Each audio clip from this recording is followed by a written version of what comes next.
ఎనిమిదవ అవతారం.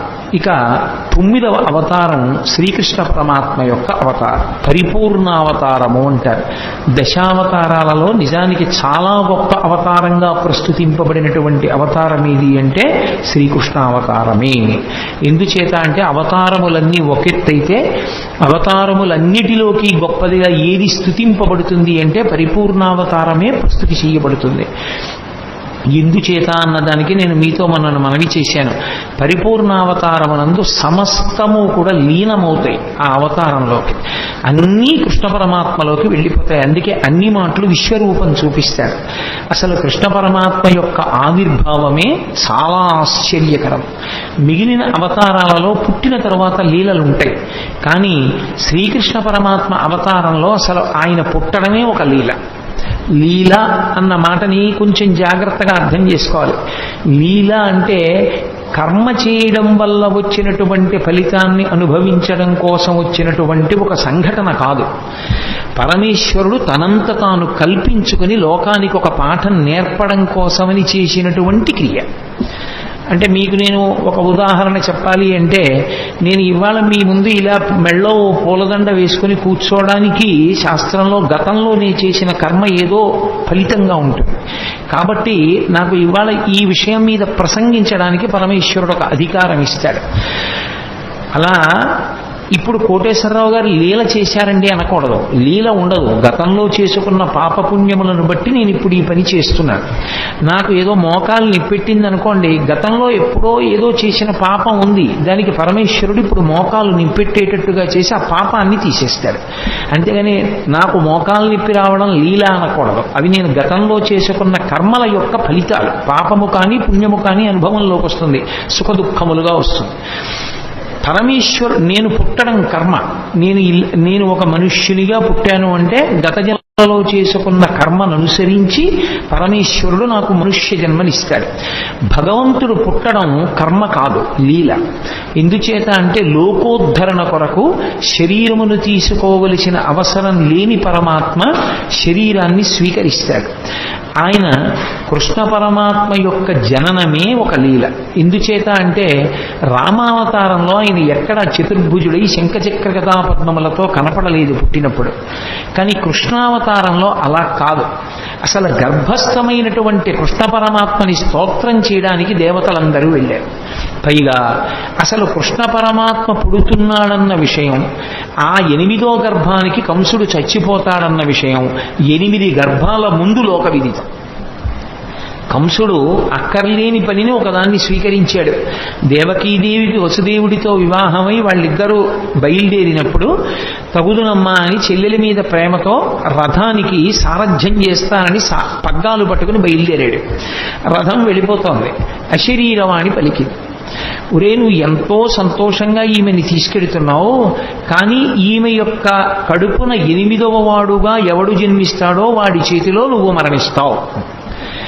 అంటే అందరికీ తెలుసు 8వ గర్భంలో పుట్టేవాడే కంసుని మరణానికి కారకుడవుతాడు అని. అందుకే చెల్లెల్ని చంపైపోయాడు కూడా కంసుడు.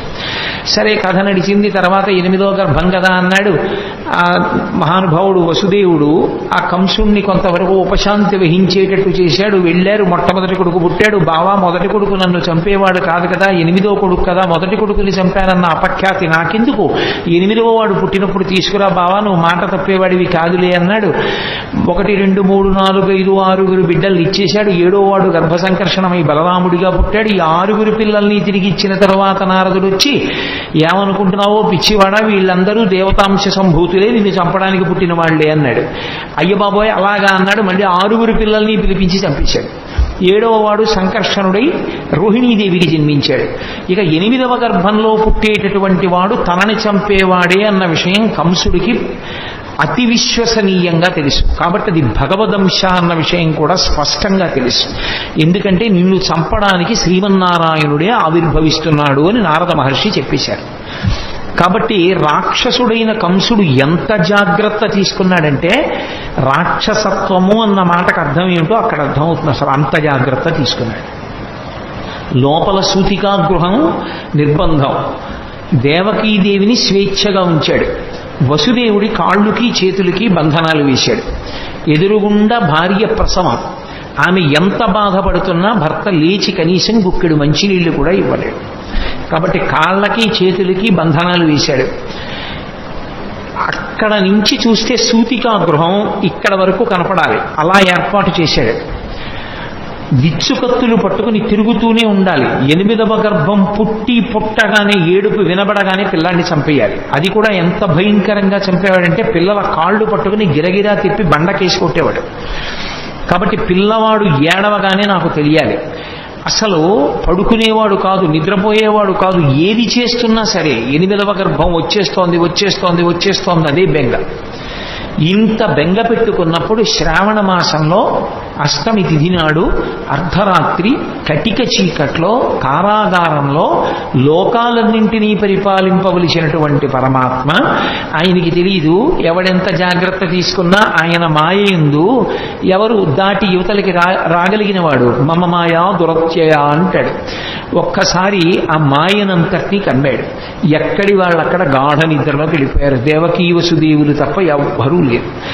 ఆఖరికి చిత్రం ఏమిటంటే దేవకీదేవి గర్భమునందున్నటువంటి శ్రీమన్నారాయణుణ్ణి 33 కోట్ల మంది దేవతలు చతుర్ముఖ బ్రహ్మగారితో కలిపి వచ్చి స్తోత్రం చేశారు. ఆయన పుట్టవలసిన సమయం ఆసన్నమైంది. ఏ విధమైనటువంటి ఇబ్బంది లేకుండా శిశోదయం అయిపోయింది. పిల్లాడు పుట్టాడు. లోకంలో ఎక్కడైనా పిల్లవాడు పుడితే తల్లిదండ్రులు సంతోషిస్తారు తప్ప పిల్లవాడికి తల్లిదండ్రులు నమస్కారం చేసి స్తోత్రం చేసినటువంటి సందర్భం ఉండదు. ఆఖరికి వామనమూర్తి పుట్టినప్పుడు కూడా నన్ను కన్న తండ్రి నా పాలి దైవమా నా తపప్పలంబ నా కుమార నాదు చిన్ని వడుగ నా కుల దీపక రాగదయ్య భాగ్య రాశివగుచు అంటుంది. నా కొడుకనే అంటుంది అదితి. కానీ శ్రీకృష్ణ పరమాత్మ యొక్క అవతారంలో మాత్రం పుడుతూనే ప్రాకృత శిశువుగా కనపడలేదు. అసలు ఇలా పుడుతూనే జలధరదేహు నాజాను చతుర్బాహు సరసీరుహక్షు విశాలవక్షు జారుగదా శంఖచక్ర పద్మ విలాసు కంఠకౌస్తుభమని కాంతిభాను కమనీయ కటిసూత్ర కంకణ కేయూర శ్రీవత్సలంచనంచిత విహారు మరుకుండలద్వయ మరు విహారు అని ఆ మహానుభావుడు పుడుతూనే ఆయన నీలమేఘఛాయ ఎలా ఉంటుందో అటువంటి మేఘఛాయతో శంఖచక్ర గదా పద్మములతో కూడుకున్నటువంటి వాడై కటిక చీకటితో ఉన్నటువంటి ఆ కారాగారమునందు భాషించాడు. ఈ పిల్లవాడిని చూశాడు వసుదేవుడు, ఆశ్చర్యపోయాడు. ఇదేమిట్రా, సాక్షాత్ శ్రీమన్నారాయణుడు కొడుకుగా పుట్టాడు.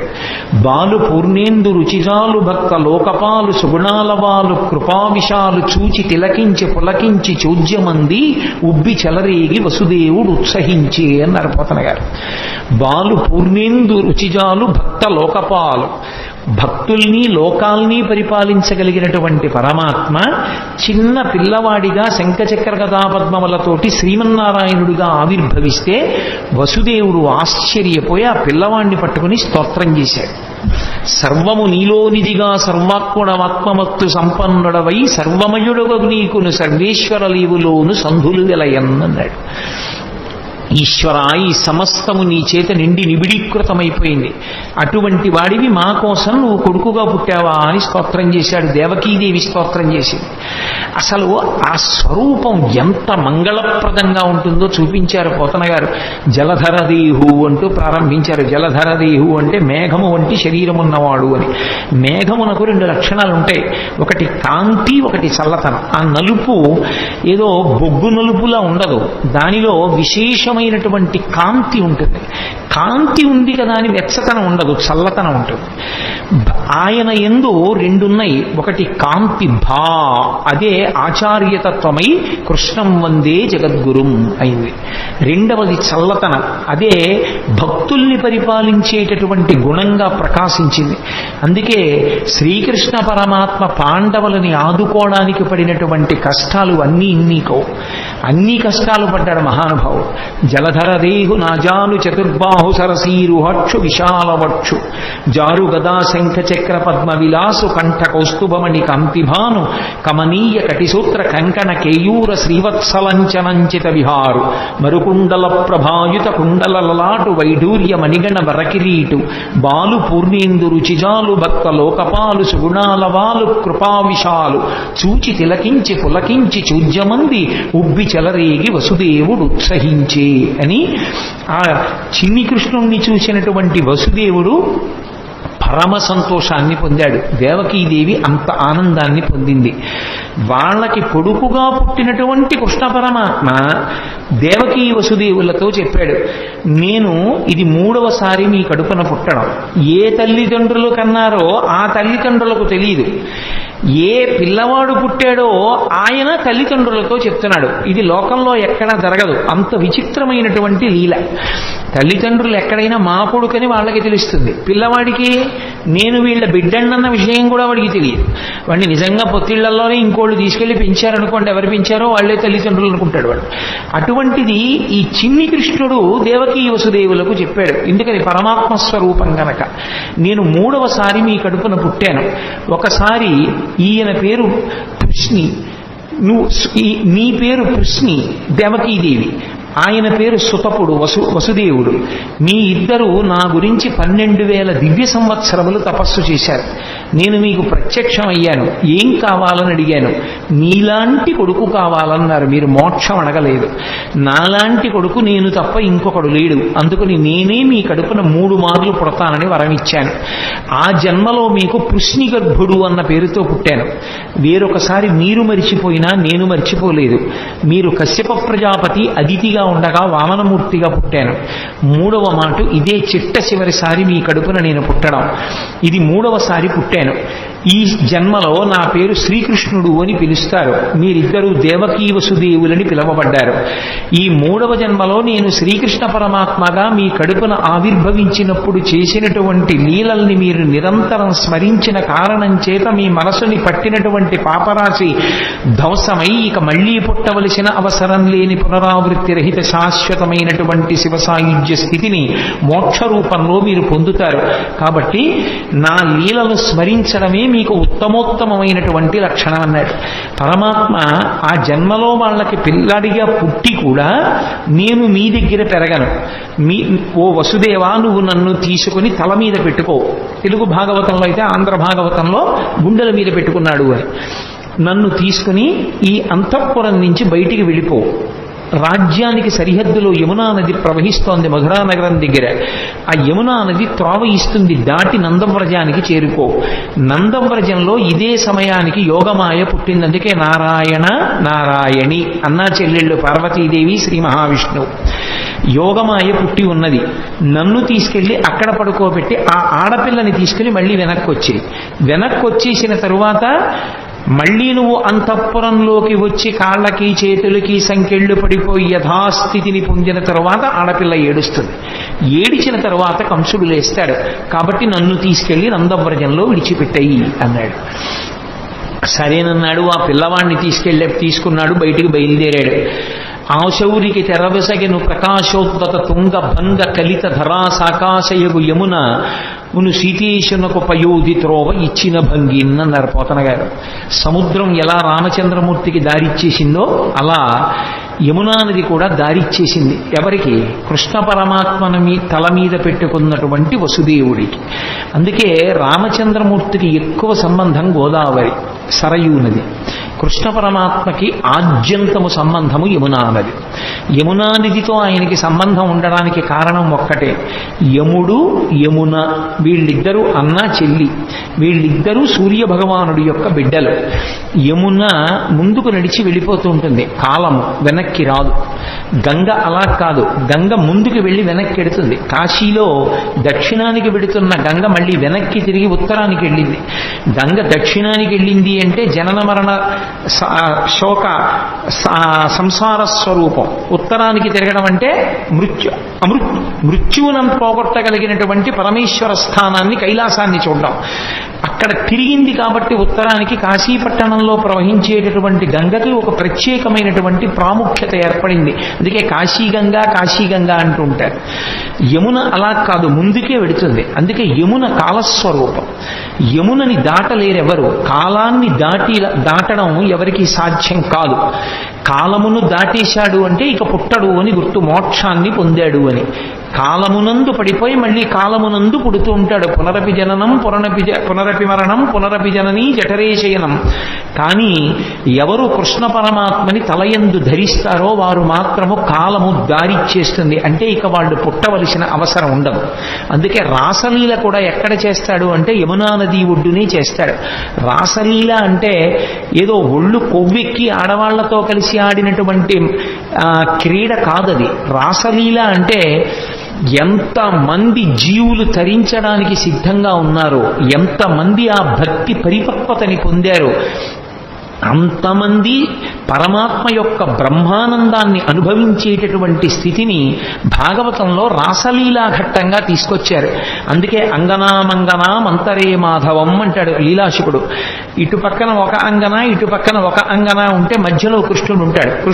కృష్ణుడికి మధ్యలో అంగన ఉంటుంది. అంటే ఎంతమంది జీవులు బ్రహ్మానంద స్థితిలో ఉంటారో అంతమందిని బ్రహ్మానంద స్థితిలో పరమేశ్వరుణ్ణి అనుభవిస్తూ ఉంటారు. ఆ స్థితిని ఆవిష్కరించేటటువంటి అద్భుత ప్రక్రియ రాసలీల. అది కాలాతీత స్థితిని చూపిస్తుంది. కాబట్టి యమున ఒడ్డునే చేస్తాడు కృష్ణ పరమాత్మ. అంతటి మహానుభావుడు. అదే ఆయనలో ఉన్నటువంటి మెరుపు. అందుకే కృష్ణుని యొక్క లీలలను అర్థమై తెలుసుకుంటే జ్ఞానము కలుగుతుంది. ఒకవేళ వాటి లోపల ఉన్న విశేషం తెలియకపోయినా పరమభక్తితో కృష్ణలీలల్ని విన్నంత మాత్రం చేత ఒక లక్షణం కలుగుతుంది. అది మీరు తెలిసి వినండి, తెలియక వినండి. మీరు మనసు మాత్రం ఆర్ద్రతతో సంస్కారవంతంగా భక్తితో ఆ లీలల్ని వింటే కృష్ణ పరమాత్మ యొక్క స్పర్శ మనసుకి తగిలితే ఆయన తగలగానే పాపమంతా కూడా తొలగిపోతుంది. అందుకే కృష్ణలీలల్ని ఎందుకంత గొప్పగా చెప్పుకుంటారు లోకంలో అంటే కృష్ణలీలలు మనసుకి తగిలితే, మనసుకి కృష్ణుడితో సంపర్కం ఏర్పడితే అది పాప దాహకత్వానికి కారణమవుతుంది. అందుకు మహానుభావుడు అన్ని లీలలు చేశాడు. అది ద్వాపర యుగంలో జరిగింది. కలియుగంలోకి వచ్చేటప్పటికి భాగవతం పేరుతో వాటిని వింటాం. అందులో ప్రధానమైనటువంటివి జారలీల, చోరలీల. మీరు చూడండి, జారలీల అంటే సాధారణంగా ఎప్పుడు స్మరిస్తారంటే రాత్రి వేళ స్మరిస్తారు. ఏదో కృష్ణుడు ఇంతమంది గోపికలతో తిరిగాడని. చోరలీల అంటే తెల్లవారగానే స్మరిస్తారు. ఏదో పక్కింట్లో లేకపోతే పక్క సందులో కుక్కలు ఎక్కువ మురిగాయి అనుకోండి, ఏమిటి రాత్రి కుక్కలు అన్ని మురిగాయి, ఏమైనా దొంగతనం జరిగిందా అంటారు. చోరలీల తెల్లవారుజామున స్మరింపబడుతుంది, జారలీల రాత్రి స్మరింపబడుతుంది. నిందాపూర్వకంగానైనా సరే కృష్ణుడు రాసలీల చేశాడు అని రాత్రి స్మరించిన, నిందాపూర్వకంగానైనా సరే కృష్ణుడు దొంగతనం చేశాడని ఉదయం వేళ స్మరించిన, రాబోయే కలియుగంలో జారత్వము చోరత్వము ఈ రెండిటి గురించే ఎక్కువ మంది చదువుకుంటారు, ఎక్కువ మంది మాట్లాడుకుంటారు. తెల్లవారి లేచి పేపర్ తీస్తే ఏముంటుంది? ఎవడు ఎత్తుకుపోయాడు, ఎవడు చట్టాన్ని పాడు చేశాడు, ఈ విషయాలే ఉంటాయి. దొంగతనాలు కావేమిటి అవన్నీ? అవి చదువుకుంటే పాపం. కనీసం దాని మీద అనురక్తి కొద్దీ కృష్ణుడి యొక్క చోరలీల చెప్పుకుంటే, కృష్ణుడు చేసిన దొంగతనమని మాట్లాడినా సరే అది మోక్షానికి కారణం. రాత్రి జారలీల మాట్లాడుకుంటే కృష్ణుడు జారుడన్నా సరే ఆయనకేం బెంగలేదు. కానీ కృష్ణ అన్న మాట ఎత్తారు కాబట్టి అది పాపాన్ని దహింపచేస్తుంది. అందుకే అసలు ఆయన పేరే కృష్ణ. కృష్ణ అంటే నిరతిశయ ఆనంద స్వరూపుడు అని అర్థం. అది నిరతిశయ ఆనందం. ఆ ఆనందంలో ఇంకా ఎక్కడా కూడా దుఃఖ స్పర్శ అనేటటువంటిది ఉండదు. అంత మహాద్భుతమైనటువంటి అవతారం శ్రీకృష్ణావతారం. అటువంటి శ్రీకృష్ణావతారం యమునా నదితో ఎక్కువగా సంబంధాన్ని కలిగి ఉంటుంది. అందుకే మళ్ళీ ఒకసారి వెనక్కి రండి. వసుదేవుడు చెప్తే ఆ కృష్ణ పరమాత్మని తల మీద పెట్టుకుని వసుదేవుడు బయలుదేరి వెడుతుంటే యమున దారిచ్చింది. యమున దారిచ్చింది అన్న మాటకు అర్థం ఏంటంటే కాలము దారి విడిచిపెట్టేసింది అని. ఎవరికి కృష్ణుడు తల మీద ఉంటాడో వాడికి కాలము దారి విడిచిపెడుతుంది. నందవ్రజానికి వెళ్ళాడు. ఏమి ఎందుకు ఉండకూడదు మధురానగరంలో? మధురానగరంలో కృష్ణుడు ఉండడు. ఎంతకాలం ఉండడు? కృష్ణుడు ఎంతకాలం ఉండడు అంటే కంసుడు ఉన్నంత కాలము కృష్ణుడు ఉండడు. కంసుడు మధురని విడిచిపెట్టేస్తే, కంస సంహారం అయిపోతే కృష్ణుడు మధురలోనే ఉంటాడు. కంసుడు మధురని పరిపాలించినంత కాలం కృష్ణుడు నందవ్రజంలో ఉంటాడు. దాని అర్థం ఏమిటంటే మధ్యలో యమునా నది ఉంటుంది. నందవ్రజంలో ఉండడము అన్న మాటకు అర్థం ఏమిటంటే ఎప్పుడూ భగవద్భక్తితో అరమరికలు లేకుండా సంతోషంగా ఉండేటటువంటి వాళ్ళు సద్గుణోపేతులు ఎక్కడున్నారో అక్కడ భగవానుడు ఉంటాడు తప్ప కామంతో ఉండేటటువంటి వాళ్ళు ఎప్పుడూ కోరికలతో ఉండేటటువంటి వాళ్ళు ఉన్న చోట భగవానుడు ఉండలేడు. అందుకే మధుర అంటే తీయనైనది అని, మధురమైన తలంపులతో కంసుడు గత జన్మలో కాలనీమి కోర్కెలతో వెంపర్లాడుతూ కంసుడు మధురని పరిపాలించినంత కాలం కృష్ణుడు ఉండడు, నందవ్రజంలో ఉంటాడు.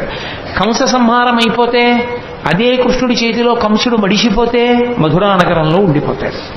అప్పుడు ఆ మనసు పవిత్రం, కంసుడు లేని మనసు పవిత్రం. మీరు ఎక్కడ అన్వయం చేయండి అంతే. అందుకే కాముడు ఉన్న చోట రాముడు ఉండడు అంటారు. కామకోటికి రామకోటికి తేడా ఏమి అని వారు బ్రహ్మచారి స్వామి. కాబట్టి కాముడున్న చోట రాముడు ఉండలేడు, ఆయనకి చోటు ఉండదు అక్కడ. రాముడున్న చోట కాముడు ఉండే అవకాశం ఉండదు. భగవత్తత్వమునందు రమించే హృదయంలో కామానికి చోటు లేదు. భగవత్తత్వంలో రమించడానికి అవకాశం లేని చోట కాముడు మాత్రమే ఉండే అవకాశం ఉంటుంది. అందుకే కాముడు రాముడు, కృష్ణుడు కంసుడు, ఇవి రెండు ఎప్పుడు ఒకరుంటే రెండవ వారు ఉండరు. ఆఖరికి మాత్రం భగవంతుణ్ణి నమ్ముకున్న భక్తుడికి మాత్రం ఎప్పుడో అప్పుడు కంస సంహారమో కామ సంహారమో చేసి కృష్ణుడో రాముడో హృదయంలోకి వచ్చి నిలబడడం మాత్రం ఖాయం. ఆ భక్తి మాత్రం ఉండాలి. అందుకే నందవ్రజంలో పడుకోబెట్టి మళ్ళీ ఆడపిల్లని తీసుకుని ఈవలి వైపుకి వచ్చి లోపలికి వెళ్ళి ఆడపిల్లని తీసుకుని దేవకీదేవి పక్కన పడుకోబెట్టి వచ్చి కూర్చున్నటువంటి వసుదేవునికి బంధనములు మాత్రం పడలేదు. మళ్ళీ తలుపులు వేసేసుకున్నాయి, గొలుసులు పడిపోయాయి, తాళాలు పడిపోయాయి, అన్నీ పడిపోయాయి, అందరూ నిద్రపోతున్నారు. సంఖ్యళ్ళు పట్టుకోలే. అవెందుకు పట్టుకో అంటే పదముల సంఖ్యలు నిడుకుని మదితలచుతు సూరసుతుడు ముందరువోలెన్ కుదురుకొను రీతి దేహమున కదిలించుతు నూరకుండే గురువరతంబున్న నరపోతన గారు. ఈసారి బంధనాలు ఆయనే వేసుకున్నాడు వసుదేవుడు, అవి తగులుకోలేదు. దాని అర్థం ఏమిటంటే ఒక్కసారి శ్రీకృష్ణ పరమాత్మని శిరస్సునందు ధరించిన తరువాత ఆ జ్ఞానం ఆవిర్భవించిన తరువాత సంసారమునందున్నట్టుంటాడు తప్ప ఇక సంసారమునందు లేనివాడు. అందుకే ఇక బంధనములు మాత్రం తగులుకోవు వసుదేవుడికి. బంధనములను తాను తగిలించుకున్నాడు అంటే సంసారమునందున్నవాడిలా ఉంటాడు. అందుకే అసలు కృష్ణ పరమాత్మ యొక్క జననమే గొప్ప లీల. అసలు కృష్ణ పరమాత్మ యొక్క జననం అన్నది బాగా అర్థమైతే వేదాంత రహస్యములు చాలా అర్థమైపోతాయి. అసలు మనుష్య శరీరము, ఆత్మ, సత్యాసత్య వివేకము ఇవన్నీ కూడా బాగా అర్థమవడానికి అవకాశం ఇచ్చేది ఏది అంటే శ్రీకృష్ణ పరమాత్మ యొక్క జననమే. అందుకే దాన్ని పరిపూర్ణావతారం అని పిలవడానికి కారణం అదే. ఒకవేళ అలా ఏమీ అర్థం కాలేదనుకోండి, దాని వలన వచ్చిన నష్టం ఏమీ లేదు. కనీసం కృష్ణుడు పుట్టాడు, అలా పుట్టగలడు అని నమ్మి వినగలిగితే చాలు, అది రక్షిస్తుంది. కృష్ణుడు పుట్టాడు, పిల్ల ఏడిచింది, కంసుడు లేచాడు, పరిగెత్తికెళ్ళాడు. అన్న శమింపుమన్న తగదల్లుడు కాటిది మెనకోడలవు మన్నన చేయు మన్న విను మానిని చంపుట రాచపాడి కాదన్న సుకీర్తివై మనగదన్న మహాత్ములు పోవుత్రోవు పోవన్న భవత్ సహోదరి కదన్న నిన్ను శరణంబు వేడదన్నని ఏడిచింది దేవకీదేవి. అన్న అన్న అన్న అని 10 మాటలు పిలిస్తే మనసు కరుగుతుందేమో అనుకుంది పిచ్చి తల్లి. అన్న శమింపుమన్న తగదల్లుడు కాటిది మెనకోడలవు మన్నన చేయు మన్న విను మానిని చంపుట రాచపాడి కాదన్న సుకీర్తివై మనగదన్న మహాత్ములు పోవుత్రోవ పోవన్న భవత్ సహోదరి కదన్న అని అన్ని మాటలు అన్నయా అన్నయా అన్నయా అని ఏడిచింది. అయినా బలవంతంగా పిల్ల కాళ్ళు పట్టుకుని లాగేసి గిరగిరా తిప్పి ఆ పిల్లని బండకేసి కొట్టబోయాడు. ఆ పిల్ల రాతికి తగలడం మానేసి ఆకాశంలోకి ఎగిరిపోయి పుష్పమాలల చేత అలంకరింపబడి దేవతలందరూ ఆమెని సేవిస్తూ ఉండగా, ఓరి పిచ్చివాడా, నిన్ను చంపేవాడు నాతో కలిసి వేరొక చోట పుట్టాడు. పోని ఊరుకున్నాడా? ఇంకా పళ్ళు రాని పిల్లలు, పాలు తాగుతున్న పిల్లలు ఎక్కడెక్కడున్నారో వాళ్ళందరినీ చంపేయమన్నాడు. అక్కడ ప్రారంభమయ్యాయి కృష్ణలీలలు. అసలు శ్రీకృష్ణ పరమాత్మకి ఇంకా పాపం ఆయనకి అసలు అందుకే కన్నులు తెరవని కడుచిన్ని పాపడై దానివి చనుబాలు త్రాగి చంపే అన్నారు గోపకాంతలు ఆయన గురించి చెప్తూ. ఇంకా అసలు పుట్టినటువంటి పిల్లాడు, ఆయనకి కళ్ళు సరిగ్గా తెరవడం, తన కాలు చెయ్యి తను తీసుకోవడం కూడా రానట్టుగా ఉన్నటువంటి పిల్లవాడిని చంపడానికి వచ్చింది పూతన. సిరిమమ్మం బ్రతకంగ చూచటకొనై శృంగార వేషంబుతో నరుదేనోపు నటంచు గోపికలు చిక్పల్రాక మోహించి తత్పరలై చూడ లతంగిపోయి కనియన్ పర్యంక మధ్యంబునన్ భరువస్మానుల తేజు దుర్జనవధ ప్రారంభ కొండింబకొన్నంటారు పోతనయ్య. ఇంకా బూది కప్పిన నిప్పులా ఏమీ తెలియని వాళ్ళ పడుకుని ఉన్నటువంటి చిన్ని కృష్ణుణ్ణి చూసింది పూతన. లక్ష్మీదేవిలా వేషం కట్టింది చంపేస్తానని. తీరా లోపలికి వెళ్ళింది. ఎంత అందంగా ఉన్నాడు రాయి పిల్లాడనుకుంది. పరమాత్మ యొక్క అందం ఎవరినైనా మోహింపచేస్తుంది. ఎంత అందంగా ఉన్నాడరా అనుకుంది. అనుకుని ఒరే పిల్లాడా నీకోసమేరా నేను ఇంత వేషం కట్టాను, ఒక్క బొక్కడు పాలు తాగరా నీ అందం ఏమిటో తెలుస్తుందండి. ఎందుకని స్తన్యమునకు విషం పూసుకుని వచ్చింది. స్తన్యం సప్పరించాడో చచ్చిపోతాడు. అందుకని ఆ పిల్లవాడికి వద్దమ్మా వద్దమ్మా అని ఒక పక్క అరుస్తున్నారు యశోద, అక్కడే ఉన్నటువంటి బలరాముని తల్లిని. అయినా సరే రోహిణీదేవి అంటున్నా వినకుండా పిల్లవాడిని తీసుకుని తన స్తన్యం ఇచ్చి పాలివ్వడానికి ప్రయత్నించింది. ఆయనకి తెలియదు ఎంత పసిపిల్లవాడి రూపంలో ఇంకా కళ్ళు విప్పడం కూడా చేత కానటువంటి వాడిగా ఉన్నప్పటికీ వచ్చినదెవరో, ఎందుకు ఎత్తుకుందో, ఎందుకు పాలిస్తోందో ఆయనకి తెలియదు. అది కృష్ణలీలలంటే. అవి అంత పసిపిల్లవాడిగా ఉన్నప్పటికీ సర్వజ్ఞుడు. రామచంద్రమూర్తి అయితే అలా ఉండడు, గురువుల దగ్గర నేర్చుకుంటాడు. కృష్ణుడు అలా కాదు, పసిపిల్లవాడిగా ఉంటూ రాక్షస సంహారం మొదలుపెట్టేశాడు. అందుకే ఆ లోకేశ్వరుడా చరాచర విభుండా బాల గోపాలుడా బాలధ్వంసరి గొంతు గంటిడి వెసన్ బాలెంత చందంబునన్ పాలిండ్లన్ విషమూని వచ్చుటమదించింతించి లోనవ్వుచున్ కాలంకేల కదల్పరాని కరణిన్ కన్మోడ్చి గురిపెట్టుచున్ అన్నారు పోతన గారు. ఆ వచ్చినటువంటి పూతన విషాన్ని స్తన్యంలో పెట్టుకుని వచ్చిందని తెలుసు, తన్ని చంపడానికి వచ్చిందని తెలుసు. కానీ ఏమీ తెలియనటువంటి పిల్లవాళ్ళ కళ్ళు గట్టిగా మూసుకుని గుర్రు పెట్టి పిల్లలు, చంటి పిల్లలు నిద్రపోతున్నప్పుడు చిన్న గుర్ర గుర్రని చప్పుడు వస్తుంది. ఆ గుర్ర గుర్రని చప్పుడు చేస్తూ గాఢ నిద్రలో ఉన్నవాళ్ళ తన కాలు చెయ్యి తనకి కదపడం చేత కాని వాడిలా ఉన్నాడు. ఎందుకని పిల్లలకు అలవాటు ఉంటుంది, బొటనవేలు ఇక్కడికి తెచ్చి నోట్లో పెట్టుకోవాలని వాళ్ళ తాపత్రయం. కానీ వాళ్ళ చెయ్యే వాళ్ళ నోరే, కానీ ఈ చెయ్యి ఇక్కడికి వెళ్ళదు. ఎందుకనంటే వాళ్ళకి ఆ బలం ఉండదు. లేక చెయ్యి ఇలా ఇలా ఇలా ఇలా పోతుంది, పోయి ఇక్కడ పెట్టుకుందాం అంటే ఇలా పోతుంది. అది పోయేటప్పటికి వాడు ఏదో ఇంకొకడెవడో వాడి చెయ్యి లాగేశాడన్నట్టుగా ఎడవడం మొదలు పెడతాడు. కాలంగేల కదల్పరాని కరణిం కన్మోడ్చి గుర్పెట్టుచున్. తన కాలు చెయ్యి తనకి సక్రమంగా కదపడం చేత కాని పిల్లవాడు ఎలా ఏడుస్తాడో అలా అంత అమాయకంగా ఉన్నవాడు ఇలా నిద్రపోతున్నప్పటికీ కూడా తనకి పాలివ్వడానికి వచ్చినటువంటి పూతనా స్తన్యముల యందు విషం పెట్టుకుని వచ్చిందని తెలుసుకున్నటువంటి పరిపూర్ణ జ్ఞానము కలిగినటువంటి కృష్ణ పరమాత్మ అక్కడ పక్క మీద అలా పడుకుని నిద్రపోతుంటే ఏమీ తెలియని దానిలా వచ్చి ఎత్తుకుని పాలివ్వడం మొదలుపెట్టింది. నిజంగా ఆ చిన్ని కృష్ణుని యొక్క మూర్తి మన మనస్సు మీద ముద్రపడాలని పోతన గారి తాపత్రయం. ఎంత లైవ్ టెలికాస్ట్ ఆయన ప్రసారం చేశారు, శాబ్దిక ప్రత్యక్ష ప్రసారం భాగవతం. మేల్కొన్న తెలగున మెర్లన కరువిచ్చి క్రిగంట చూచుచు గిదిసి నీల్గి ఆవులించుచు చేతులాకసంబున జాచి యొదిగిలియ కన్న యోజనూది బిగిచన్ను కబకేల కబళించి పీడించి గొక్క గొక్కకు గుటుకు గుటుకు మనుచు ఒక రెండు గొక్కలను విధ ప్రాణముల సైతము మేనిలో సత్వమెల్ల త్రావిన దిగును గుండెలు తల్లడిల్ల ఇతర బాలుర క్రియవాడ వీవు కావు చన్ను విడువుము చాలుననుచు. ఆ పిల్లవాడికి చిన్ని కృష్ణుడు నిద్ర లేచినటువంటి సందర్భాన్ని అంత హృద్యంగా వర్ణించారు. బాగా నిద్రపోతున్న పెద్దవాడిని వెళ్ళి లేపామనుకోండి, బుద్ధి ఉందా లేదా, ఎందుకు అలా లేపుతామని కోపడతాడు. పసిపిల్లలు అలా కాదు, బాగా నిద్రపోతున్నా వీడు పొద్దున్న ఎప్పుడో 7ంటికి పాలు తాగాడు, కానీ ఇవాళ ఏమిటి ఇలా గుర్రు పెట్టి నిద్రపోతున్నాడు, వీడు 9 అయిపోయింది, పిల్లాడికి ఆకలేస్తుందని అమ్మ లేపేస్తుంది. లేపేసి పాలిద్దామని ఒళ్ళో పడుకోబెట్టుకుంటే వాడు ఏం ఏడవాడు లేపేసిందని. కానీ వాడి ఎంత బద్ధకం, ఏదో పెద్ద అలిసిపోయిన వాళ్ళలాగా ఆ విప్పలేక కళ్ళు విప్పినటువంటి వాళ్ళలాగా ఆ కళ్ళు ఇలా విప్పి ఇలా విన్నుపం ఇలా విరుచుకుని గిదిసి నీల్గి ఆవులించుచు చేతులు ఆకాశంబున చాపి ఆ చిన్ని నోరింత ఆవలించి 2 చేతులు ఇలా ఆకాశంలోకి ఎత్తి ఏమిటో ఇలా ఆడించి ఓసారి చేతులు ఆకాశంబున జాచి ఎదిగిలియాకొన్న యోజనూది బిగిచన్ను కవకేల కబళించి పీడించి గొక్కకు గుట్టుకు మనుచు. పోతన గారికి వినపడింది ఆ గుట్టుక్కుమన్న చప్పుడు కూడా.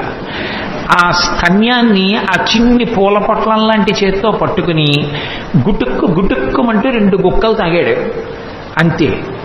ఇప్పటి వరకు అందరికీ పాలిచ్చి చంపిన పూతన ఇతర బాలుల క్రియవాడవివు కావు, ఒరి నాయనో ఎంతో మందిని చంపాను కానీ నువ్వేమిట్రోయ్ 2 గుట్టకలు లాగేటప్పటికీ నా ప్రాణాలన్నీ పోతున్నాయి, ఓదులు అంటోంది ఆవిడ.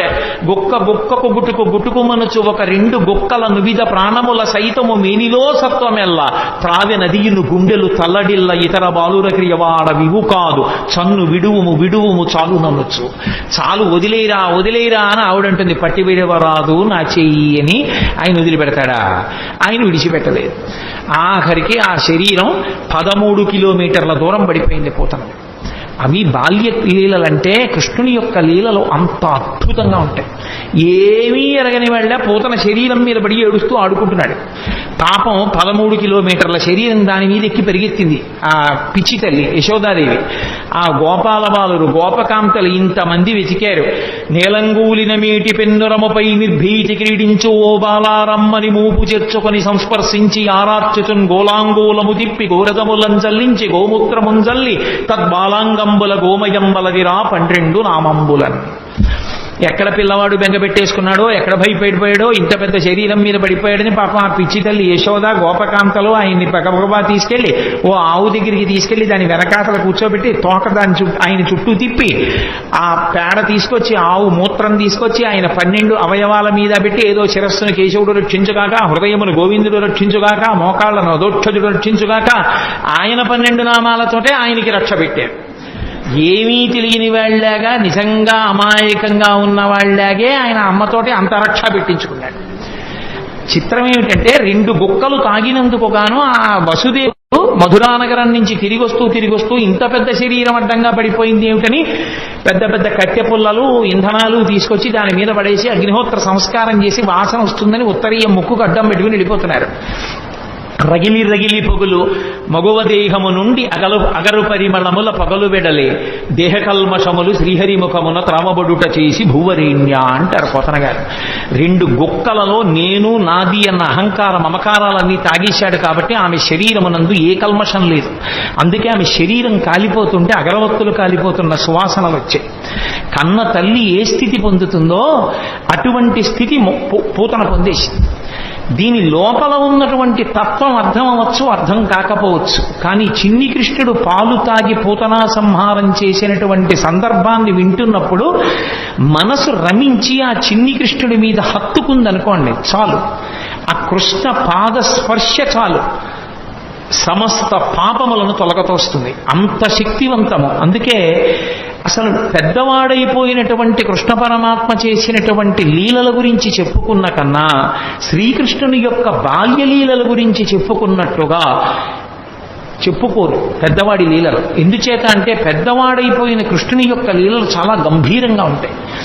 చిన్ని కృష్ణుడిగా చేసినటువంటి లీలలు హృద్యంగా ఉంటాయి, ఆకర్షణీయంగా ఉంటాయి, ఆబాలగోపాలాన్ని ఆకర్షిస్తాయి.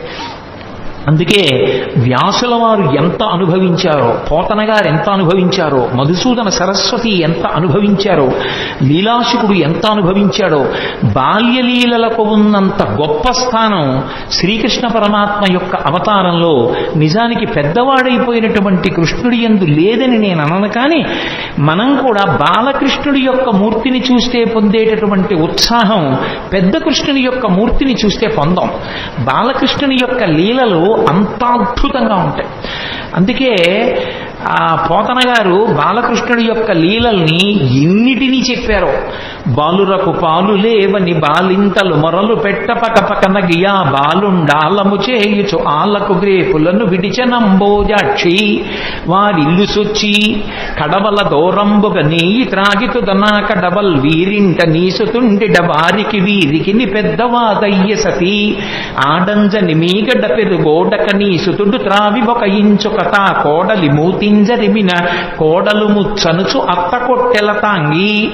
నేను వీటికి అర్థాలు చెప్పక్కర్లేదు, మీకు ఆ పద్యం చదువుతుంటేనే అర్థమైపోతుంది. స్వార్థపరులైనటువంటి అత్తాకోడళ్ళు కడవల్లో వెన్న దాచుకునేవారు. కృష్ణుడు ఎక్కడొస్తాడో అని. కృష్ణుడు ఏం చేశాడంటే రానే వచ్చాడు, ఓ రాత్రి వచ్చాడు, శుభ్రంగా వెన్నంతా తినేశాడు. వెళ్ళిపోయే ముందు కొంచెం వెన్న కోడలు మూతికి రాసి వెళ్ళిపోయాడు. అత్తగారు పొద్దున్న లేచి కడవ దగ్గరికి వెళ్ళింది. కడవలన్నీ ఖాళీ. కోడల్ని లేపడానికి వచ్చింది, మూతి మీద వెన్న ఉంది.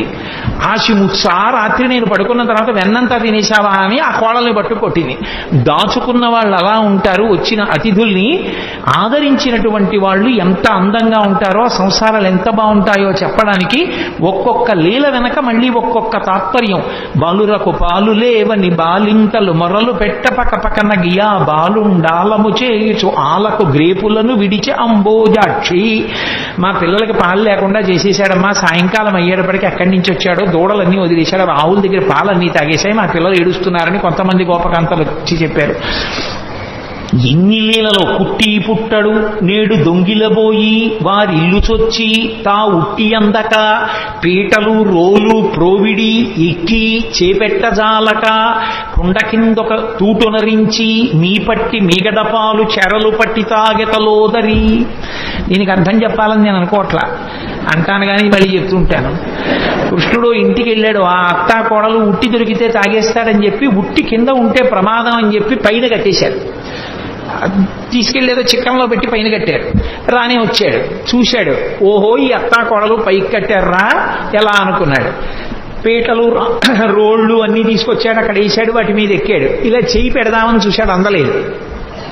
పీటలు రోళ్లు వేసుకున్న అందనంత పైకి పెట్టేశారా, వీళ్ళ పని చెప్పాలనుకున్నాడు. ఓ రాయి ఒకటి తీసి కిందకి అన్నం పెట్టాడు. చక్కగా పైనుంచి కారిపోతుంది. హాయిగా అందరూ చేరలు పట్టి తాగారు, వెళ్ళిపోయారు. భాగవతం కాదు కానీ నాకు ఇది చెప్పినప్పుడల్లా జ్ఞాపకం వస్తూ ఉంటుంది. ఒక చోట ఒక అత్తా కోడలు అంతకన్నా చాలా తెలివైన వాళ్ళు ఇలా వచ్చి ఎక్కడో ఉట్టి కట్టి పెట్టినా తాగేస్తున్నాడని వాళ్ళు ఏం చేశారంటే కుండని చుట్టూ గంటలు కట్టారు. వచ్చి ముట్టుకున్నాడో గంటలు మోగుతాయి, అప్పుడు పట్టుకోవచ్చు అనుకున్నాడు. ఆయన ఏం చేశాడు, పీట వేసుకున్నాడు, రోడ్లు వేసుకున్నాడు, పిల్లల్ని ఎక్కించాడు, ఆ వీపులు ఎక్కాడు, దగ్గరికి వెళ్ళాడు. ఎలా ముట్టుకోవడం, ముట్టుకుంటే గంటలు మోగుతాయి.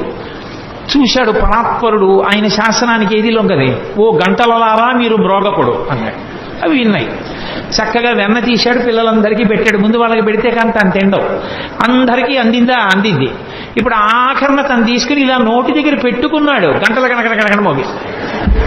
అరే మిమ్మల్ని మోగద్దన్నాను కదా, ఎందుకు మోగారన్నాయి. ఏం చెప్పమంటావు పరమేశ్వర, వాళ్ళకి పెడితే ఊరుకున్న నువ్వు నోట్లో పెట్టుకుంటే నైవేద్యం అలవాటు గంట మోగడం, అందుకని మోగేశామన్నాయి. అలా ఎంతమంది ఎన్ని అనుభవించారో మహానుభావుడు. వేలుపుల్లటి నాకంటెను వేలుపు మరి ఎవ్వడనచుబి కబకెన గిమా వేలుపుల్ల గోడపైనో హేలావతి నీత నూజుడింగిలి చేసన్. వచ్చిన పిల్లలకి అతిథులకి అన్నం పెట్టకుండా ఏమిటో బొమ్మలను అన్నీ పెట్టి నైవేద్యాలు అంటూ కూర్చుంటాయేమిటి, నేనే పెద్ద పరమేశ్వరుండని చెప్పి ఆవిడ కళ్ళు మూసుకు ధ్యానం చేస్తుంటే చక్కెర పొంగలి అవి తినేసి మిగిలింది ఆ బొమ్మలకి రాసేసి వెళ్ళిపోయాడు. నాకన్నా వెళ్ళిపోవడం నీ తిన్నానులే చాలన్నాడు. కొడుకులు లేరని ఒకసతి వగవగ తన్ను మగనిగా గైకొని నన్ కొడుకులు కలిగెదరనిపై పడినాడిది వినువు శిశువు పనులే తల్లి అంటుంది ఇంకో గోపికొచ్చి. ఏదో పాపం గోపబాలురందరూ ఆవుల్ని పట్టుకుని వెళ్ళిపోయారు. పెళ్ళై చాలా కాలం అయింది, ఈ అమ్మాయికి పిల్లలు పుట్టలేదని ఏదో మాట్లాడుకుంటున్నారు వాళ్ళు. ఎక్కడి నుంచి వచ్చాడో గబగబా వచ్చాడు. మీ ఆయన్ని నమ్ముకుంటే ఏం పిల్లలు పుడతారమ్మా, నన్ను నమ్ముకోనా ఆవిడ మీద పడ్డాడు. అది వచ్చి చెప్పింది ఒక గోపకాంత. అది ధూర్త చేష్టితంగా కనిపిస్తుంది వినడానికి, కానీ అది ధూర్త చేష్టితం కాదు. పుట్టు గొడ్రాళ్లకు బిడ్డలిచే గోవిందుడే అని భక్తి కలిగి ఉంటే నా యందు అమ్మా నీ గర్భదోషాన్ని తొలగించి నీకు సంతానం ఇస్తాను అని దాని అర్థం. కాబట్టి చేబంతి తప్పెపడనని ప్రాబల్యము తోడ వచ్చి భవనము వెనుకన్ మా పట్టి జలకమాటగ మీ బిడ్డడు వలువ తెచ్చెనెలతొకతగునే అంటుంది ఓ గోపికొచ్చి. పడతి నీ బిడ్డడు మా కడవలలో నున్న మంచి కాగిన పాల పడచులకు పోసి చిక్కిన కడవలపో నడిచ యాజ్ఞ కలదో లేదో అంటుంది ఇంకో గోపికొచ్చి. ఎంతమంది ఎన్ని చాడీలు చెప్పారో. ఇన్ని చెప్తే ఆ యశోదంది అన్య మెరుగడుతన ఎంత ఆడుచుండు మంచి వాడితడెగ్గులు మనరమ్మ రామలారత్రిలోకాభిరామలార అంది. ఎందుకమ్మా అని మాట్లాంటారు, మా పిల్లాడు ఎప్పుడు గుమ్మం దాటి వెళ్ళనివాడు అంటుంది. అంటే ఇప్పుడు నేను భాగవతం అంతా నేను ఎక్కడ చెప్పను, మీరందరూ విన్నవాళ్ళే. ఒక్కొక్క లీల వెనక మళ్ళీ ఎంతో పరమార్థం ఉంటుంది. ఆ పరమార్థం అర్థమైనా అర్థం అవ్వకపోయినా ఇప్పుడు నేను లీల ఒకటి చెప్తుంటే మీ అందరూ పక్కున నవ్వారు. పక్కున నవ్వారంటే మీ మనసుని స్పృశించిందా లేదా ఆ లీల? ఆ చిన్ని కృష్ణుని యొక్క పాదం తగిలింది, ఆయన మనసులోకి వెళ్ళాడు. ఆయన మనసులోకి ప్రవేశించిన ఉత్తర క్షణంలో పాపం ధ్వంసం అవుతుంది. అందుకోసం భాగవత శ్రవణం చేస్తారు. అందుకే భాగవతం సప్తాహంగా వింటుంటారు. భాగవతం సప్తాహంగా వినడానికి కారణం ఏమిటి అంటే 7 రోజులుగా వినడానికి కారణం 8 రోజు వినకూడదని కాదు. ఎవరు ఎంతకాలం బ్రతికినా బ్రతికేది 7 రోజులే. 70 ఏళ్ళు ఉండనివ్వండి, 80 ఏళ్ళు ఉండనివ్వండి, 100 ఏళ్ళు ఉండనివ్వండి. ఆది సోమ మంగ బుధ గురు శుక్ర శని తప్ప బతకడానికి 8వ రోజు లేదు, చావడానికి 8వ రోజు లేదు. ఉండేది 7 రోజులే. కాబట్టి ఆ 7 రోజులు భాగవత శ్రవణం చెయ్యవలసిందే. భాగవత శ్రవణం చేస్తే పరమేశ్వరుని యొక్క అవతార కథలు, కృష్ణ పరమాత్మ యొక్క కథలు వింటే పాపరాశి ధ్వంసం అవుతుంది. కాబట్టి ఆ పాపరాశి ధ్వంసం అవడానికి మార్గం శ్రీకృష్ణ పరమాత్మ యొక్క లీలలు వినడమే. కాబట్టి భాగవత శ్రవణం చేస్తూ ఉంటారు. ఎంతమంది పెద్దలు ఎన్ని రీతులు అనుభవించారో మహానుభావుడు. నేను మీకు తెలుసు, నేను తరచుగా అంటూ ఉంటాను, శ్రీకృష్ణ కర్ణ ఎప్పుడు చదివిందో నేను ఈ భాగవతం శ్రీకృష్ణ కర్ణామృతం ఇవన్నీ ఎప్పుడో ఏదో సభలో అంటుంటాను. కానీ ఎన్నాళ్ళు అయిందో నేను అసలు ఆ పుస్తకాలు ముట్టుకుని చదివి. ఏదో ఇక్కడ ఏదో కృష్ణావతారం అని ఇవాళ పరమేశ్వరుడు జ్ఞాపకానికి తెస్తున్నాడు కాబట్టి ఆ పద్యాలు చేస్తున్నాను, అంతేగాని శ్రీకృష్ణ కర్ణామృతంలో ఆ కృష్ణ పరమాత్మ యొక్క లీలలు ఎంత అద్భుతంగా ఆవిష్కరిస్తాడో. ఓ చోట అంటాడు లీలాశకుడు, ఏదో ఒక గోపకాంత చాలా కాలం అయిపోయింది, ఎవరింట్లోనూ చిక్కపట్టలేదు ఈ కృష్ణుడు, వస్తున్నాడు వెన్నెత్తుకుపోతున్నాడు, ఎలా అయినా పట్టుకోవాలి. యశోద మా అబ్బాయి అలాంటి తప్పులు చేయడం మాని కదా అంటోంది, రెడ్ హ్యాండెడ్గా పట్టుకున్నాడంటారే అలా వెన్న చేత్తో ఉన్న కృష్ణుడిని పట్టుకోవాలనుకున్నాడు. అని కావాలని కడవ తీసుకెళ్లి గుమ్మం దగ్గర పెట్టి వస్తాడుగా, భలే దొరికారా వీళ్ళు ఎవరో అనుకుంటాడు. వస్తాడు, తను తలుపు చాటును నించింది, పట్టుకుంటాను ఈసారి. ఈ ఉత్తి చేత్తో ఉంటే మళ్ళీ అమ్మో ఏం దబాయిస్తాడో, కొంచెం నోటికి కూడా పూసుకున్నాక పట్టుకుంటాను అనుకో. తలుపు చాటున నుంచి చూస్తుందో వచ్చేసాడు. వచ్చేస్తే తెలిసిపోతుంది అంటే ఏదో చిరు బొమ్మ గజ్జెలు చిన్ని కృష్ణ నిన్ను నే కోరి కొలుతూ అన్నట్లుగా ఆ గజ్జెలు పెట్టుకుని వస్తాడు చప్పుడు చేసుకుంటూ. వచ్చి వెనకాల పిల్లలందరూ వస్తారు. ఆవిడ పక్కనే ఉంది పట్టుకుందామని. తెలియదు కదా, తెలియదని మనం అనుకోవాలి అందాక. అందుకు తెలియదు, ఆ పక్కనే ఉంది గోపిక పట్టుకోవడానికి. అందుకని ఒక్కొక్కళ్ళని సంజ్ఞ చేశాడు. వచ్చేశాడు, తీస్తున్నాడు, పెడుతున్నాడు, చక్కగా ఒక్కొక్కడు పుచ్చుకుంటున్నాడు. బఫే భోజనంలా ప్లేట్ పెట్టుకుని వెళ్ళిపోతున్నాడు తినడానికి. ఆఖరణ అందరే అయిపోయింది లైన్, ఎవరు లేరు కాబట్టి ఇప్పుడు తను తినచ్చు. కూర్చుని అలాగో ఓపికలు లేరు, ఈ ఇంట్లో పిచ్చేళ్ళు బయట పెట్టి వెళ్ళిపోయారని చెప్పి చక్కగా తీసుకుని ఇలా నోట్లో పెట్టుకున్నాడు. పెట్టుకోగానే గోపిక వచ్చి పట్టుకుని ఆ కృష్ణుణ్ణి చూసింది. పిల్లాడు కదా భయపడిపోయి ఇలా అనాలి, ఏమీ అనలేదు, ఇలా చూశాడు అన్నాడు. అయిపోయి ఇదేమిటి ఇంత ధైర్యం అనుకుని అసలు ఏమంటాడో చూద్దామని కస్తంబాల. ఎవరు పిల్లాడా నువ్వు? తెలుసు కృష్ణుడే. ఎవరు నువ్వు అని. ఆయన ఏమనాలి? నేను కృష్ణుడిని అనాలి. ఆయన కృష్ణుడిని అనలేదు. బలానుజ బలరాముడి తమ్ముడు అన్నాడు. మధ్యలో ఆయన ఊసేందుకు? ఆయన ఏమైనా వచ్చాడా, తిన్నాడా, దొంగతనాలు చేశాడా? అంటే ఎక్కువ మందిని ఇన్వాల్వ్ చేస్తే శిక్ష తక్కువ పడుతుంది. అందుకని పాపం ఏ పాపం ఎరగని అన్నగారిని తీసుకొచ్చాడు. నా పేరు చెప్పడం మానేసి అన్నయ్య పేరు చెప్పడం. కస్తంబాల బలానుజ. అమ్మ బాబోయ్, గుండెలు తీసిన బంటు, నీ పేరేమిటంటే బలరాముడి తమ్ముడు అంటున్నాడు, తన పేరు చెప్పట్లేదని ఆవిడ దిక్కి మిహతే. ఇక్కడికి ఎందుకు వచ్చావు? ఓసారి ఇలా చూసి, ఓ మా ఇల్లు కాదా, మన్మందిరాశంకయా, మా ఇల్లు అనుకున్నాను. అమ్మ బాబోయ్, మీ ఇల్లు అనుకుని వచ్చావా? ఇంత నిజంగా గుండెలు తీసిన బంటూరా నాయన నువ్వు అనుకుని ఓ సరే పోన్లే. యుక్తం తం నవనీత పాత్ర వివరే హస్తం కిమర్థం యసేహే అంది. బాగుందిరా నాయన, మరి వెన్నకుండలో చెయ్యి ఎందుకు పెట్టావు? ఆయన అన్నాడు వెంటనేను, అమ్మా కాసేపు గట్టిగా మాట్లాడుకుంటా ఉంటావా? మాతకంచనవత్సకం మృగయితం మాదా విషాదం క్షణ ఇత్యేవం వరవల్లవీ ప్రతివచ కృష్ణస్య పుష్ణాతునః. ఎందుకమ్మా అంత గట్టిగా ఊరికే ఏంటి ఎందుకు వెన్నకుండలో చెయ్యట్టావు, ఇక్కడికి ఎందుకు వచ్చావు అరుస్తాయంటే, మా ఆవు దూడ ఒకటి తప్పిపోయింది, వెన్నకుండలో ఉందేమో అని వెతుకుతున్నాను, అరిస్తే పారిపోతుంది దూడని. వెన్నకుండలో దూడ దూరిందా, చెయ్యి పెట్టి వెతుకుతున్నావా, దూడ పారిపోతుందా అని తెల్లబోయి ఆవిడ చెయ్యి వదిలేసింది, పారిపోయి. అలా నిర్భయంగా గోపకాంత పట్టుకున్నా కూడా తిరగబడి జవాబు చెప్పిన కృష్ణుడు ఉన్నాడే, ఆయన మమ్ము రక్షించుగాక అంటాడు. కృష్ణస్య పుష్ణాతునః. నహ అంటే సంస్కృతంలో మమ్ములను అని. శంకరాచార్యుల వారు సౌందర్యలహరిలో ఎక్కువ వేస్తారు నహ అన్న శబ్దాన్ని. కాబట్టి కృష్ణస్య పుష్ణాతునః, మమ్ము రక్షించుగాక. అబ్బో ఇన్ని అనుభవించాడండి, ఒకటా రెండా? నిద్రపోతున్నటువంటి ఆ చిన్ని కృష్ణుడి దగ్గరికి వెళ్ళి యశోదాదేవి కథ చెప్తోంది. పిల్లలకి ఏదో కథ చెప్పకపోతే నిద్రపోరుగా. అమ్మ ఏదైనా కథ చెప్పు, పడుకుంటాను అన్నాడు. సరే చెప్తాను విను అని. ఆవిడికి ఏం తెలుసు పాపం, వచ్చినవాడు విష్ణు అవతారం కృష్ణుడేనని. రామో నామ బభూవ హుం తదబలా సీతేతి హుం తాం పితృవాచా పంచవటీతటే విహరణస్తస్యాహరద్రావణః నిద్రార్థం జననీ కథామితి హరేః హుంకారతః శృణ్వతః సౌమిత్రే క్వధనుర్ధనుర్ధనురితి వ్యగ్రాగిరప్పాంతునః. లీలాశుకుడు అంటాడు, అమ్మ కథ చెప్తోంది. రామో నామ బభూవ, రాముడనేటటువంటి రాజుండేవాడు అంది. ఓం ఓ అన్నాడు. పడుకుంటున్నాడు కదా పిల్లాడు అని ఏదో కథ చెప్పాలి. ఆయన కథే పాపం, ఆయన కథైనా ఆవిడికి ఏం తెలుసు, అందుకని చెప్తోంది. రామో నామ బభూవ హుం తదబలా సీతేతి హుం. ఆయనకి భార్య ఉండేది, ఆవిడ పేరు సీతమ్మ. ఓ అన్నాడు. తాం పితృవాచా పంచవటీతటే విహరణస్తస్యాహరద్రావణః. తండ్రి అయినటువంటి దశరథ మహారాజు గారు కైకమ్మకిచ్చినటువంటి వరాన్ని సత్యం చేయడం కోసం 14 సంవత్సరముల అరణ్యవాసం చేయడం కోసం తమ్ముడైన లక్ష్మణస్వామితో భార్య సీతమ్మతో కలిసి రామచంద్రమూర్తి అరణ్యవాసానికి వెళ్ళినప్పుడు ఆ జనస్థానంలో సీతమ్మ తల్లిని రావణాసురుడనేటటువంటి రాక్షసుడు అపహరించాడు అంది. ఇప్పుడు ఓ అనలేదు. సౌమిత్రే క్వధనుర్ధనుర్ధనురితి వ్యగ్రాగిరప్పాంతునః. పడుకున్నవాడు ఒక్కసారి ఉయ్యాల్లోంచి లేచి కూర్చొని లక్ష్మణ ధనసు పట్రా ఇలా అన్నట్టు హడిలిపోయింది కథ చెప్తున్న యశోద. ఎందుకని? ఆయన కథే కదూ. సీతమ్మని రావణుడు అపహరించాడని వినేటప్పటికీ బాలకృష్ణుడిగా ఉన్న రాముడిగా తాదాత్మ్యత చెందాడు. లక్ష్మణ ఎక్కడరా నా ధనస్సో అన్నట్టు హడిలిపోయిందిట యశోద.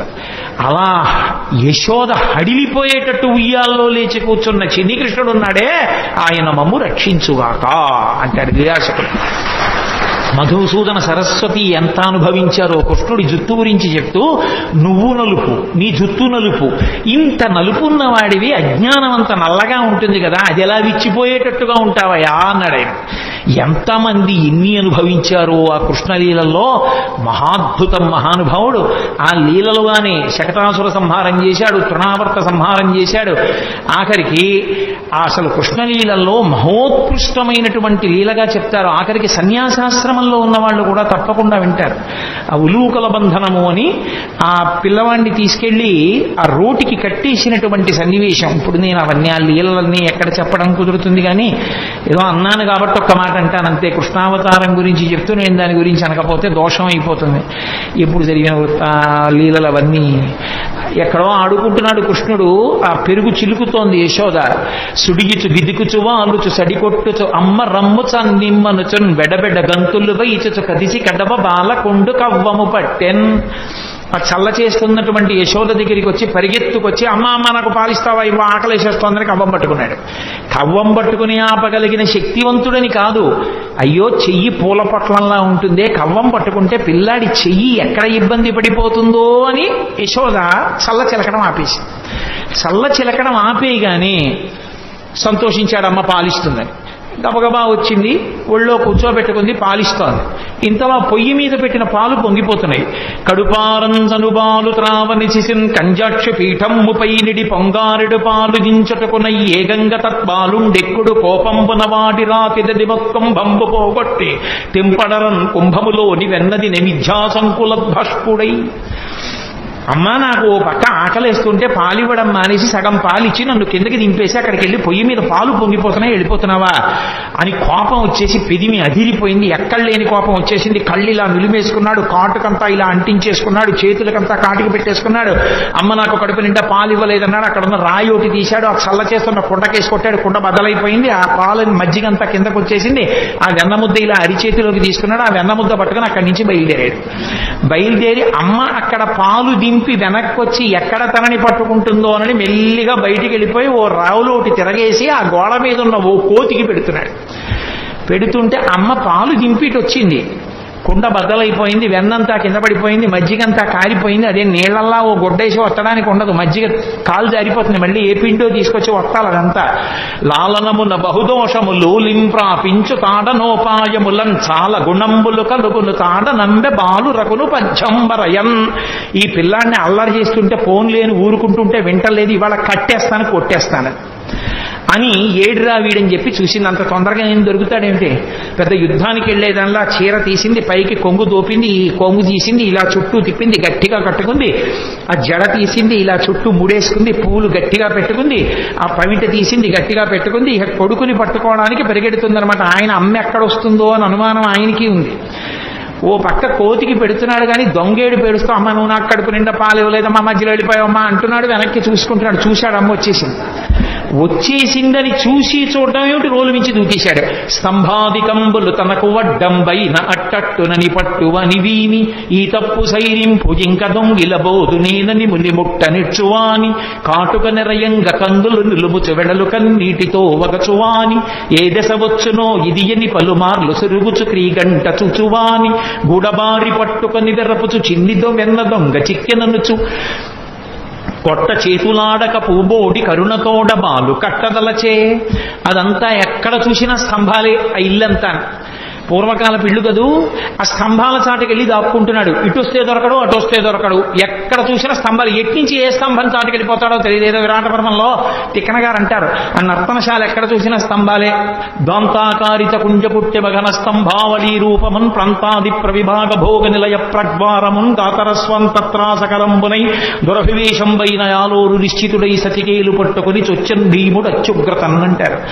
అలా అన్ని స్తంభాలతో ఉన్నటువంటి ఆ ప్రాంగణంలో అమ్మ వెనక పరిగెడుతోంది, ముందు కృష్ణుడు పరిగెడుతున్నాడు. ఆ స్తంభాల చాటుకి వెళ్ళిపోతున్నాడు. నిశ్శబ్దంగా నించుంటాడు. అమ్మ పరిగెత్తి ఆయాస పడిపోయి ఇలా చెమట్లు కారిపోతూ ఏడి పిల్లాడని చెప్పి ఇలా చూస్తుంటే ఏమీ తెలియని వాళ్ళ ఇలా కన్ను నిలిమేసుకుంటూ దొంగేడు పేడుస్తూ దాని పక్క నుంచి ముఖం ఒకటి బయట పెట్టి అమ్మ నన్ను కొట్టకమ్మా, నన్ను పట్టుకోకమ్మా, నేను ఇంకెక్కడికి దొంగతనానికి వెళ్ళనమ్మా, వెన్న పట్టరానమ్మా అడిగిందా అమ్మ ఇవన్నీ. అప్పుడు తన దొంగతనాలన్నీ ఒప్పుకుని దొంగేడుకు మొదలెట్టాడు. పాపం పరిగెడుతోంది, ఆయన దొరకడు. ఆఖరికి చూశాడు. వడల చెమటల గయ నుత్తరీయము జార తిరుముకున్న విరులు నేలజార పట్టరాని తనను పట్టెదనని చింత కట్టుకున్న తల్లి కరుణ చూచి అయ్యో పాపం అమ్మ కట్టుకున్నటువంటి ఆ చీర జారిపోతోంది, పవిట జారిపోతోంది, పెట్టుకున్న పువ్వులు పడిపోతున్నాయి, ఆ కొప్పు వీడిపోతోంది, ఒళ్ళు చెమట పట్టేసింది. పిచ్చమ్మ నన్ను పట్టుకోవాలనుకుంటోంది. నన్ను పట్టుకోవాలనుకున్న వాళ్ళకి పట్టుబడేవాడినా నేను? పట్టుబడేవాణ్ణి కానని తెలియక పరిగెడుతున్న అమ్మకి నేను చిక్కిపోవాలనుకుని చిక్కిపోయాడు. చిక్కడు సిరికౌగిటిలో చిక్కడు సన కాదు యోగి చిత్తాగ్జములన్ చిక్కడు శృతిలతి కావడి చిక్కెనతడు లీల తల్లి చేతన్రోలన్. ఎవ్వరికీ దొరకనటువంటి పరమాత్మ అమ్మ చేతికి దొరికిపోయాడు. అమ్మో ఎంత అల్లరి చేసింది. యశోద మోకాళ్ళ మీద కూర్చుంది, చెయ్యిలా పట్టుకుంది. ఏమిట్రా పట్టిన పట్టుబడని నన్ను పట్టెదనని పట్టుకొనిన పట్టుటబట్టే పట్టుబడు వండ్రు పట్టి పట్టెదనని పట్టు నాకు కాకపరులకు వశమేంది. గోపకాంతలందరూ చూస్తున్నారు. ఏదో ఆ మొగుడు కొట్టాడని కాదు, దోటికోడలు తెప్పిందనని నువ్వు పట్టుకుంటావా అని చూస్తున్నారు వాళ్ళందరూ. పట్టుకున్నానా లేదా నా కొడుకుని సంతోషం. అందుకని మోకాళ్ళ మీద కూర్చుని వాడి చెయ్యిలా పట్టుకుని ఇలా చూపించింది. ఏమిటి? జగత్తుల నీలే పరమాత్మకి వేలు చూపించింది ఒక గోపకాంత. చూపించి ఏరా కడుపులో బాధ, కొడుకు తిట్టలేదు, ప్రేమ లేక పుట్టినవాడు, ఆ ముఖం వంక చూస్తే ముగ్ధమోహనంగా ఉంటాడు, ఈ దొంగ ఏడు పేడి చేస్తున్నాడు, ఇక్కడి వరకు కాటు కంటుకుపోయింది, పెదిమిలు ఎదిరిపోతున్నాయి, చేత్తో ఇలా విడిపించుకునే వాళ్ళ చూస్తున్నాడు. చిన్న పిల్లాడు, పట్టుదట్టి కట్టినటువంటి చిన్న కొప్పు, దానికి పెట్టిన ముత్యాల సరాలు కొడదామనుకుంది కానీ కొట్టలేకపోయింది. వీరెవ్వరు శ్రీకృష్ణులు కారా ఎన్నడు నువ్వెన్న తినరట చోరత్వం మించుకు చేసుకొను నెరయరట ధరిత్రినెట్టి నీతులు కలరే. ఏరా పాపం నువ్వు ఎప్పుడు దొంగతనం చేయవుట, ఇంత వెన్న కూడా తినవుట, పాపం నేను అంతా దాచేసుకుంటున్నాను రా, నిన్ను కని నా కడుపు ఖాళీ అయిపోయింది కదూ, నేను తినేస్తున్నాను, నీకెప్పుడు పెట్టనే. అమ్మ పిల్లాడి మీద దెబ్బలాడితే ఎంత అమాయకంగా దెబ్బలాడుతుందో అలా దెబ్బలాడి నిన్ను కట్టేస్తానని వికచకమలనగిన వేరొక ఇంటిలో వెలయరోలు తిరగవేసి ఎక్కి ఆ ఇంట్లో పెడుతోంది, అక్కడ పెడుతోంది, ఆ రోజు దగ్గరికి పెడుతోంది, ఆ తాడు ముక్కలన్నీ తీసుకొస్తోంది, పొట్ట చుట్టూ తిప్పుతోంది, 2 అంగుళాలు తక్కువ వస్తోంది. ఇలా విడిచిపెట్టి తాడు ముడేస్తే పారిపోతాడు. ఆ నడుం చుట్టూ చెయ్యేసి ఇలాగే పెట్టి 2 ముళ్ళేస్తోంది, మళ్ళీ పొట్ట చుట్టూ తిప్పుతోంది, మళ్ళీ 2 అంగుళాలు తెస్తోంది, మళ్ళీ తక్కువ వస్తోంది, మళ్ళీ తిప్పుతోంది. ఎందుకు 2 అంగుళాలు తక్కువ వస్తోందని ఆవిడ ఆలోచించు. నేను పట్టగలను, నేను కొట్టగలనంటే దొరికే మనిషి ఆయనంతటా ఆయన పట్టుపడాలి. కానీ ఆఖరికి తెచ్చింది ఆఖరికి ఆ తాడుకి 2 అంగుళాలు సరిపోయింది, కట్టేసింది. పోతన గారు అన్నారు, జ్ఞానులచే దానులచే మౌనులచే యోగ సంవిధానులచే తంపూని నిబద్ధుండగునే శ్రీనాథుడు భక్తియుతుల చేతన్ బోలన్ అన్నారు. నేను కట్టేయాలని తాపత్రయపడి ఒళ్ళంతా చెమట పట్టిన యశోదాదేవికి తాను దొరికిపోవాలని దొరికిపోయినటువంటి చిన్ని కృష్ణుడు తప్ప నిజంగా లోకంలో ఆయనని పట్టగలిగిన వాళ్ళు ఉన్నారా, కట్టగలిగిన వాళ్ళు ఉన్నారా? అలా కట్టేసి తీసుకెళ్లి రోటికి కట్టేసింది. ఉలూకల బంధన లీల అని ఆయన్ని కట్టిన లీల విన్నంత మాత్రం చేత కర్మపాశములు తెగిపోతాయి. అసలు చిన్ని కృష్ణుడిగా ఆయన చేసిన అల్లరి, యశోదాదేవి పొందిన ఆనందం బహుశಃ ఎవరు పొందరు. భాగవతం పద్యాలు నోటికి వచ్చిన వాళ్ళు ఇంట్లో పసిపిల్లలు ఉంటే పాడుకుని ఎప్పటికప్పుడే ఆ సందర్భాన్ని చూసి ఆ పద్యాలు చదువుకుని సంతోషపడిపోవచ్చు. అసలు ఆ పిల్లలకి స్నానం చేయించడం ఎంత అందంగా వర్ణించారండి పోతన గారు. ఆ పిల్లాన్ని పడుకోబెట్టి బాలునికి నూనె తలయంటి పసుపు రాసి బోర్రు కాడించి హరి రక్ష పొమ్మటంచు జలములొక కొన్ని చుట్టి రాతల్లి దీవించి తొట్ల నుంచి పాడిరయ్యు విధలెల్లా అన్నారు. పసిపిల్లలకి స్నానం చేయిస్తే ఎలా చేయిస్తారో అలా వృద్ధ గోపకాంతలు వచ్చి ఆ పిల్లాన్ని ఇలా కాళ్ళు ఇటువైపు పక్కకి తల కిందకి ఉండేటట్టుగా పడుకోబెట్టి నూనెలో చేయి కృష్ణ పరమాత్మని పడుకోబెట్టుకుని ఆయన ఒళ్ళంతా నూనె రాసి వెనక్కి తిప్పి బోర్లా పడుకోబెట్టి ఆ వీపుకంతా నూనె రాసి ఆయన్ని ఒళ్ళంతా పసుపు రాసేసి ఇలా పైకి తీసి కూర్చోబెట్టి పిల్లాడి తల నిలబెట్టడం చేతకాక ఇలా అంటుంటే తల వెనకాల ఇలా పట్టుకుని ముందు ఇలా చేయి పెట్టమని ఉక్కిరి బిక్కిరి అయిపోతాడని తల మించి గోరువెచ్చటి నీళ్లు పోసేస్తుంటే అంటూ బొత్స అక్కడిస్తూ ఆయన స్నానం చేసిన తర్వాత ఆ నీళ్లు ఇలా చుట్టూ తిప్పి నీకు శ్రీరామరక్ష 1000 ఏళ్ల ఆయుష్ 1000 ఏళ్లు ఐశ్వర్యంతో ఉండాలి, బుట్టడు పిల్లలతోటి 2 బుట్టల మనవలతోటి 3 బుట్టల మునిమనవలతోటి 4 బుట్టల ఇనుమనవలతోటి నీ ఇంటికి ఎప్పుడు అతిథులు వస్తూ ఎప్పుడు కంచాలు వేస్తూ అన్నాలు పెడుతూ ఐశ్వర్యంతో పాండిత్యంతో పద్యాలు చెప్తూ సభా గౌరవాలు పొందుతూ ఎంతో గౌరవాన్ని పొందాలరా నాన్న అని చెప్పి ఆ తల్లి ఆ గోపకంతా ఆశీర్వచనం చేస్తోంది. ఎవరికి? లక్ష్మీనాథుడైనటువంటి పరమాత్మకి. అందుకెళ్ళాడు నందవ్రజానికి. అమాయకుడై వెళ్ళలేదు. వాళ్ళు ఎంత స్వచ్ఛమైన హృదయాలున్న వాళ్ళు. అందుకే ఎవరైనా తనక కొడుకు పుడితే ఆనందిస్తారు. అందులో కొడుకులు లేని వాళ్ళు చాలా మంది ఉన్నారు. అదే యశోదకి కొడుకు పుట్టాడని తెలియగానే వాళ్ళు ఎంత సంతోషపడిపోయారో. ఏమి నోమ ఫలమో ఇంత ప్రొద్దొక వార్త వింటిమ బలలా రవినులరా మన యశోద చిన్న మగవానిక నిన్నట చూచివత్తమమ్మ సుధతులార నలనివాడు చలనివాడు చిన్నవాడు చిక్కినాడు ఏ నోమ ఫలమో ఏ పూర్వ ఫలమో అంటూ వాళ్ళందరూ ఆ యశోద దగ్గరికి వెళ్ళి సూతికాగృహంలోకి ఆడవాళ్ళు వెళ్తారు, మగవాళ్ళు వెళ్ళకూడదు. మగవాళ్ళు బయట నించున్నారు. ఆ నందుడి దగ్గరికి వెళ్ళి నందుడిని అభినందిస్తారు, కొడుకు పుట్టేట కదా అని. నందుడు రాజుగారి దగ్గరికి వెళ్ళేటప్పుడు మరి కొంచెం డాంబికంగా వెళ్ళాలి. కంచుకములు తలకట్లను కాంచన భూషాంబరములు మెరయగ గోపకు లేతించిరి మంచి పదార్థములు కొనుచు మాధవు చూడన్. మాధవుడు అన్నారు. పుట్టినవాడు లక్ష్మీపతి, శ్రీయప్పతి. అందుకే ఆయన పుడితేట మిగిలిన వాళ్ళకి తెలియలేదు కానీ క్రేళ్లురికి మసలిలేగలు మల్లటికుని రెంకెలిటియమద వృషభంబుల్ పెళ్ళున ముదుగుల పొదుగుల చల్లించన్ పాలు బాలు సంభవ వేళన్ అన్నారు పోతన గారు. ఈయన పరమాత్మ పరిపూర్ణావతారం కృష్ణుడు మా వెనకాతలు వస్తాడు. మమ్మల్ని అందరినీ ఇలా ఒళ్ళు నిమురుతాడు. సాయంకాలం వేళ మమ్మల్ని కడతాడు. బంధనాలు విప్పే పరమాత్మ మాకు బంధనాలు వేస్తాడు. ఆయనే మమ్మల్ని తడుగుతాడు, ఆయనే మాకు గడ్డి పెడతాడు, ఆయనే పాలు పితుకుతాడు. మా అదృష్టం అన్నయిట. లీలాశుకుడు పొంగిపోయాడు. గోధూళిధూ సరిత కోమల గోపవేషం గోపాల బాలక శతైరనుగమ్యమానం సాయంతనే ప్రతిగృహం పశుబంధనార్థం గచ్చంతమచ్యుత శిశుం ప్రణతోస్మి నిత్యం అన్నాడు. ప్రతిరోజు సాయంకాలం అయ్యేటప్పటికి ఆ ఆవుల్ని దూడల్ని కొన్ని వేల దూడల్ని తరువుకొస్తూ వాటన్నిటికీ పేర్లు పెట్టేవాడు. సే లక్ష్మి, అంబ, కళ్యాణి, సరస్వతి, పార్వతి, మీ అందరిగో వీళ్ళ ఇంట్లోకి వెళ్ళిపోండి అనేవాడు. ఆవులన్నీ వీళ్ళ ఇంట్లోకి వెళ్ళిపోయి ఆ గోపకాంతలందరికీ చిన్ని కృష్ణుడిని చూస్తే సంతోషం. కృష్ణ కృష్ణ, ఈ పార్వతి అస్సలు మాట వింటలేదు, కొంచెం కట్టేసి వెళ్ళిపోదు అనేవాడు. అంటే ఆ ఆవు పలు పట్టుకుని ఇలా గట్టిగా లాగుతుంటే డొక్కలు అక్కలించిపోయి ఉరప్పంజరం బయటికి వస్తే ఆ ఆవు నిగడదని నించుని ఆఖరికి ముందుకి గబుక్కును వదిలేస్తే కింద పడిపోయిన కృష్ణుడు మళ్ళీ లేచి ఆ పలుపు పట్టుకుని వెళ్ళి కట్టేస్తుంటే ఆ గోపకాంతలు నవ్వేవారట. అందరి బంధనాలు విప్పేసే కృష్ణ, నువ్వు సాయంకాలం గోధూళి మీద పడి ఉండగా వెళ్ళి ఆ ఆవుల్ని కడుతున్నటువంటి దృశ్యం నా మనసులో నిలబడిపోయింది, ప్రతిరోజు నమస్కరిస్తానన్నాడు లీలాచకుడు. అందుకే గోధూళి ధూసరిత కోమల గోపవేషం గోపాల బాలక శతైరనుగమ్యమానం సాయంతనే ప్రతిగృహం పశుబంధనార్థం గచ్చంతమచ్యుత శిశుం ప్రణతోస్మి నిత్యం. ప్రతిరోజు నమస్కరిస్తాను ఆ కృష్ణస్వరూపానికి అన్నాడు. ఆవులు దూడలు ఎంత పొంగిపోయాయో, కృష్ణుడు పుట్టాడని షేరు పాలిచ్చే ఆవులు 2 షేర్ల పాలిచ్చేసాయి. ఈ అభీర కుమారుడు వీరుండై వీరవైరి చేతయునై శ్రీయుతుడై దీర్ఘాయుష్మంతుండగునని పాయక దీవించినప్పుడు బ్రాహ్మణ జనముల్ దుందుబులు మెరసె గాయక సందోహము పాడే సూత సముదాయముతో వందిజనులు కీర్తించిరి కందుగ వీతించ భద్రకాహళ రవముల్ అంటారు పోతన గారు. ఆ నందుడు ఎంత సంతోషపడిపోయాడో, ఎన్ని గోవులు దానం చేసేశాడో. ఆఖరికి వసుదేవుడు కూడా కారాగారంలో ఉండగా పరమాత్మ నా కడుపున పిల్లవాడుగా పుట్టాడని స్నానము చేయక రామిని ఆనంద రసాబ్ధిమగ్నుండై ధేనువులను 10,000 విప్రులకును మానసికముగ ధారవోసె మరి ఇచ్చుటకున్నన్నారు. 10,000 గోవుల్ని మానసికంగా ధారపోసేసేట. శ్రీ మహావిష్ణువు నా కొడుకుగా పుట్టాడు అని వసుదేవుడిచ్చాడు. ఓ భద్రకాహళములు మోగై, దుందువులు మెరసై, సూత సముదాయముతో వందిజనులు కీర్తించారు. ఎంత సంతోషపడిపోయారో. అసలు కృష్ణలీలలో అద్భుతం ఏంటంటే, పుట్టిన పిల్లాడికి నీళ్లు పోసి వాళ్ళు తీసుకెళ్లి 11వ రోజున ఉయ్యాల్లో వేశారు. ఉయ్యాల్లో వేసి పడుకోబెడదామని ఉయ్యాలా ఊపుతున్నారు. ఏదో ఎవరికి వచ్చిన పాట వాళ్ళు పాడుతున్నారు. అందరూ ఎంఎస్ సుబ్బలక్ష్మి గారు, లతా మంగేష్కర్ అక్కర్లేదు పిల్లల్ని పడుకోబెట్టడానికి. తల్లి ఎవరు ఏదో పాట పాడుతుంది. ఎంతమంది గోపకాంతలు వచ్చి పాట పాడిన నిద్రపోడే. అందున ఉయ్యాలా ఊపి పడుకోబెట్టేటప్పుడు పిల్లాడు పడుకోవట్లేదంటే పిల్లాడు కనపడుతూ ఉండగా కాకుండా ఇలా ఉయ్యాలా దగ్గరికి చేసి పట్టుకుని ఇలా ఇలా ఇలా ఇలా ఇలా అని పాట పాడి పడుకుని ఉంటాడు. అనుకుని పాపం ఎంతో ఇదిగా ఇలా విప్పి చూస్తే గుడ్లు 2 ఇలా పెట్టుకుని చూస్తున్నాడు.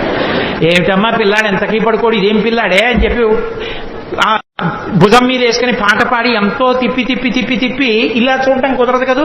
పడుకున్నాడా అంటే ఏం పడుకున్నాడు, గుడ్లు వేసుకు చూస్తున్నాడు. ఏం చేసినా పడుకోడు.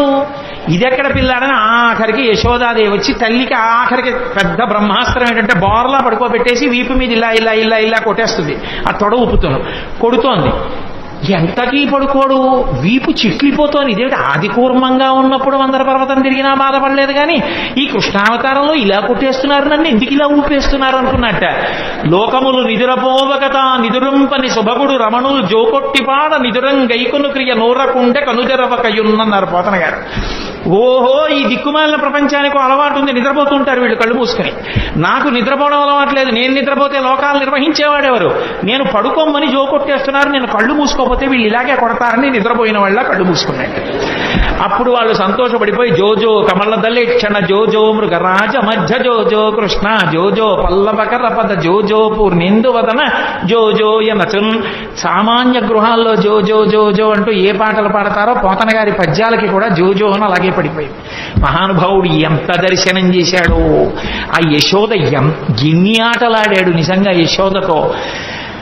ఎక్కడికో వెళ్ళేవాడు, చాటున కూర్చుని ఎవ్వరూ చూడకుండా మట్టి తినేస్తూ ఉండేవాడు. బలరాముడు వచ్చి అమ్మ అమ్మ మట్టి తినేస్తున్నాడమ్మా అనేవాడు. అమ్మ వెళ్ళి ఆ నోరంతా శుభ్రంగా నోట్లో వేలు పెట్టి కడిగేస్తుంది. అమ్మ ఇలా ఇలా ఇలా పళ్ళ మధ్యలో పెట్టి కంఠం పట్టుకుని కొంచెం ఉమ్ము అని చెప్పి కడిగించి నాలికి ఇలా ఇలాను అని దవడల్లో ఉన్న మట్టి అంతా తీసేసి వేలు పెట్టి ఇంకెప్పుడు ఇలా అనేది కానీ కొట్టలేకపోయేది. ఎందుకని? సర్వ జగత్తులను నిర్వహించే పరమాత్మ ముఖంలో ఆ సంతోషం, ఆ నవ్వు చూసేటప్పటికి ఆవిడ ఏమీ చేయలేకపోయేది. ఆఖరికి ఓ రోజున మళ్ళీ దొంగతనంగా మట్టి తినేస్తున్నాడు. ఆయన భార్యేగా భూకాంత మట్టి తింటున్నాడు. చూశాడు బలరాముడు. అమ్మ అమ్మ మళ్ళీ మట్టి తినేస్తున్నాడమ్మా అన్నయ్య అన్నాడు. ఆ తమ్ముడు మట్టి తినేస్తున్నాడమ్మా. పరిగెత్తుకొచ్చింది యశోద చేయి పట్టుకుంది. ఏరా మన్నీటికి భక్షింతువు మన్ నియమము లేల మన్నింతువు అన్నయో సకులును చెప్పెదరన్నామ నేల వేరు పదార్థము లేదే. ఎంత గొప్పగా పడ్డాయండి పోతన గారికి పద్యాలు. ఎరా అన్నయ్య చెప్పాడు, నీ స్నేహితులు చెప్తున్నారు మన్ను తింటున్నావు, ఇది ఎక్కడికి కర్మరా, మన్ను తినడం ఏమిట్రా, చక్కటి వెన్నలేదా ఇంట్లో, పాలు లేవా, ఇటు మట్టి తింటామేమిటి. అంతే ఇలా చూశాడు అన్నయ్య వంక నేరం చెప్పాడని, స్నేహితుల వంక చూశాడు, ఇంత పిల్లాడు కళ్ళకి కట్టినట్టు చూపించారండి పోతన గారు. అమ్మిలా చేయి పట్టుకుని మోకాళ్ళ మీద కూర్చుంది, ఎక్కడికి తప్పించుకోలేడు, తన మీద చాడీలు చెప్పి పట్టించేస్తున్నారని కోపం. అందుకని అమ్మా మన్ను తినంగనే శిశువునో యాకుంటినో వెర్రినో నమ్మంజూడకు వీరి మాటలు మతిన్న నీవు కొట్టంగ దారి మార్గము ఘటించి చెప్పెదరు కాదేని మదీయస్య గంధం అగ్రాణము చేసి నా వచనము తప్పైన దండింపవే అన్నాడు. ఏమిటమ్మా నేనేమన్నా పిల్లాన్ని అనుకుంటున్నావా, చేతకాని వాడిని అనుకుంటున్నా, అన్నయ్య తమ్ముళ్ళు అలాగే చెప్తారమ్మా స్నేహితులందరూ. నేనేం మట్టి తినలేదమ్మా, నిజంగా నేను మట్టి తినుంటే అమ్మా నేను నోరు తెరుస్తాను, వాసన చూడమ్మా, నా నోరు వాసన వస్తే నన్ను కొట్టేయమ్మా అన్నాడు. పిల్లాడంత దబాయించంత గబగబగబగ మాట్లాడేస్తుంటే ముచ్చటేసేసింది శివరికి. ఏది నోరు తెరు వాసన చూస్తాను అని నోరు తెరిచాడు. పిచ్చి తల్లి వాసన చూద్దామని దగ్గరికి వెళ్ళింది. ఆ లలితాంగి కనుంగొనె బాలుని ముఖముందు జలధి పర్వత వన శిఖి భూగోళ తరణి శశి దిక్పాలాధికారండంబైన బ్రహ్మాండంబున సమస్త బ్రహ్మాండములు నందవ్రజం తను నందుడు కూడా కనబడ్డారు. కలయో వైష్ణవమాయయో ఇతర సంకల్పార్థమో సత్యమో తలపన్నేరగయున్నదానను యశోదాదేవి కానో పరస్థలమో బాలకుడెంత వీధి ముఖస్తంభై అజండంబు ప్రజ్వలమయ్యుండుటకేది హేతువో మహాశ్చర్యంబు చింతింపగన్. ఆశ్చర్యపోయింది, వీడి పిల్లాడా పరమాత్మ అనుకుంది. తనని ఎక్కడ పరమాత్మ అనుకుంటుందో అమ్మ ప్రేమకి దూరం అయిపోతానని మాయ గమ్మేశాడంతే. చీకటి పడింది, ప్రదోష వేళలో పిల్లలకి అన్నం పెడుతూ పూర్వం చీకటి పడేటప్పటికీ అమ్మా మాధవ కబలం తల్లే అంటూ వచ్చేవారు. ఇంట్లో మిగిలింది ఏమైనా ఉంటే వాళ్ళకి వేసేసేవారు. వాళ్ళు ఆ పిలుపు అది వాళ్ళ రూపం కొంచెం భయంకరంగా ఉండదు. కర్ర పట్టుకుని సాయంకాలం వేళ కుక్కలు వెంటపడతాయని ఓ సిల్వర్ పళ్ళం పట్టుకుని వస్తుండేవారు ఇంటి ముందుకి. అమ్మా మాధవ కమలం తల్లే అన్నాడు. అప్పుడే చెప్పింది, ఒరే అన్నం తినరా అని ఆ కథ చెప్పి ఈ కథ చెప్పి నోట్లో అన్నం పెడదామంటే అని పెట్టు కూర్చున్నాడు. తింటలేదు అన్నం. కోపం వచ్చి అంది యశోద, భిక్షులు ఒత్తురు ఎచ్చిన భిక్షాపత్రమున వేచి బెగడించి నిన్ను శిక్షింతురని చెప్పిన భిక్షులకని తల్లి కనియు భీతిల్లు నృపా. అవునరా, నేను పిలిచి ముద్దుగా చక్కగా గోరు ముద్దలు కలిపి వెన్న అన్నం పెడితే ఎందుకు తింటావు? కాసేపు ఆగి ముష్టి వాళ్ళు వస్తారు, అమ్మా మాధవ కబలం తల్లి అంటారు, నిన్ను తీసుకెళ్లి వాడి పాత్రలో పారేస్తాడు. వాడు అందులో పెట్టి మూత పెట్టి నిన్ను పట్టుకుపోతాడు. వాళ్ళు ఊరి చివర రావి చెట్టు కింద కూర్చుంటారు బాగా చీకటి పడ్డాక. అప్పుడు మూత ఇస్తారు, నిన్ను అక్కడ కూర్చోమంటారు. వాళ్ళు తెచ్చుకున్న అన్నం అంతా తింటారు. అప్పుడు ఆకలి వేస్తుంది కదా, అప్పుడు బాబు నాకు కూడా కొంచెం పెట్టరా అండి అని అడుగుతూ కానివి నోర్మై అని వాళ్ళు తింటారు. అప్పుడు ఏడుస్తూ కూర్చుంది కానీ అప్పుడు అమ్మ ఉండదుగా పెట్టడానికి అంది. అలా చూస్తున్నాడు. ఈలోగా నిజంగా ఎవడో వచ్చి అమ్మ మాధవ కబలం తల్లి అన్నాడు. ఏదో పట్టుకెళ్ళి వేద్దామని పాప ఆవిడ అటు తిరిగింది. వెనక నుంచి వచ్చి అమ్మని గట్టిగా పట్టేసుకుని రెండు కాళ్ళ మధ్యలో తలపెట్టేసి అమ్మ అమ్మ నన్ను వేసేయకమ్మా మాధవ కబలం తల్లి అంటూ వచ్చిన బిచ్చగాడికి వేసేయకమ్మా అన్నాడు. ఏమిటో పొద్దున్న నోట్లో లోకాలు చూసినట్టు అనిపించింది కానీ నా భ్రాంతి పిచ్చి పిల్లాడి ఇంత భయస్తుడు వీడి నోట్లో లోకాలు ఏమిటని పిచ్చి తల్లి మళ్ళీ మాయ వహించేసి కన్యం కుడుపుతూ పాలు తాగుతూ ఉండేవాడు. మళ్ళీ విశ్వరూప సందర్శనం చేయించాడు తల్లికి. అసలు నిజంగా యశోద ఆడుకున్న ఆటలు విన్న పరీక్షిత్తు గుండెలు బాధేసుకున్నాడు. జగదీశ్వరునకు చన్నిచ్చు తల్లిగా ఏమి నోము నోచెయ్యి యశోద, పుత్రుడంచు అతని పోషించు తండ్రిగా నందుడేమి చేసే నందితాత్మ అని అడిగాడు. ఏమిటి లోకాలని పరిపాలించగలిగినటువంటి పరమేశ్వరుడికి తీసుకెళ్లి నా కొడుకని చెప్పి పాలివ్వడమా? ఈ లోకాలన్నిటికీ ఇలా వేలు చూపించగలిగిన పరమాత్మకి నందుడు వస్తుంటే భయం భయంగా నక్కి నించోడమా? ఆయన చెప్పులు ఇప్పితే తీసి పక్కన పెట్టడమా? నాన్నగారండి నాన్నగారండి అని మంచినీళ్లు తెచ్చివ్వడమా? ఏరా అంటే నాన్నగారండి ఆవుల్ని తీసుకొచ్చాను అని భయం భయంగా చెప్పడమా? ఏం పుణ్యం చేశారయా వీళ్ళిద్దరూ అంటే ధరాద్రోణుల వృత్తాంతం చెప్పవలసి వచ్చింది శుకబ్రహ్మ.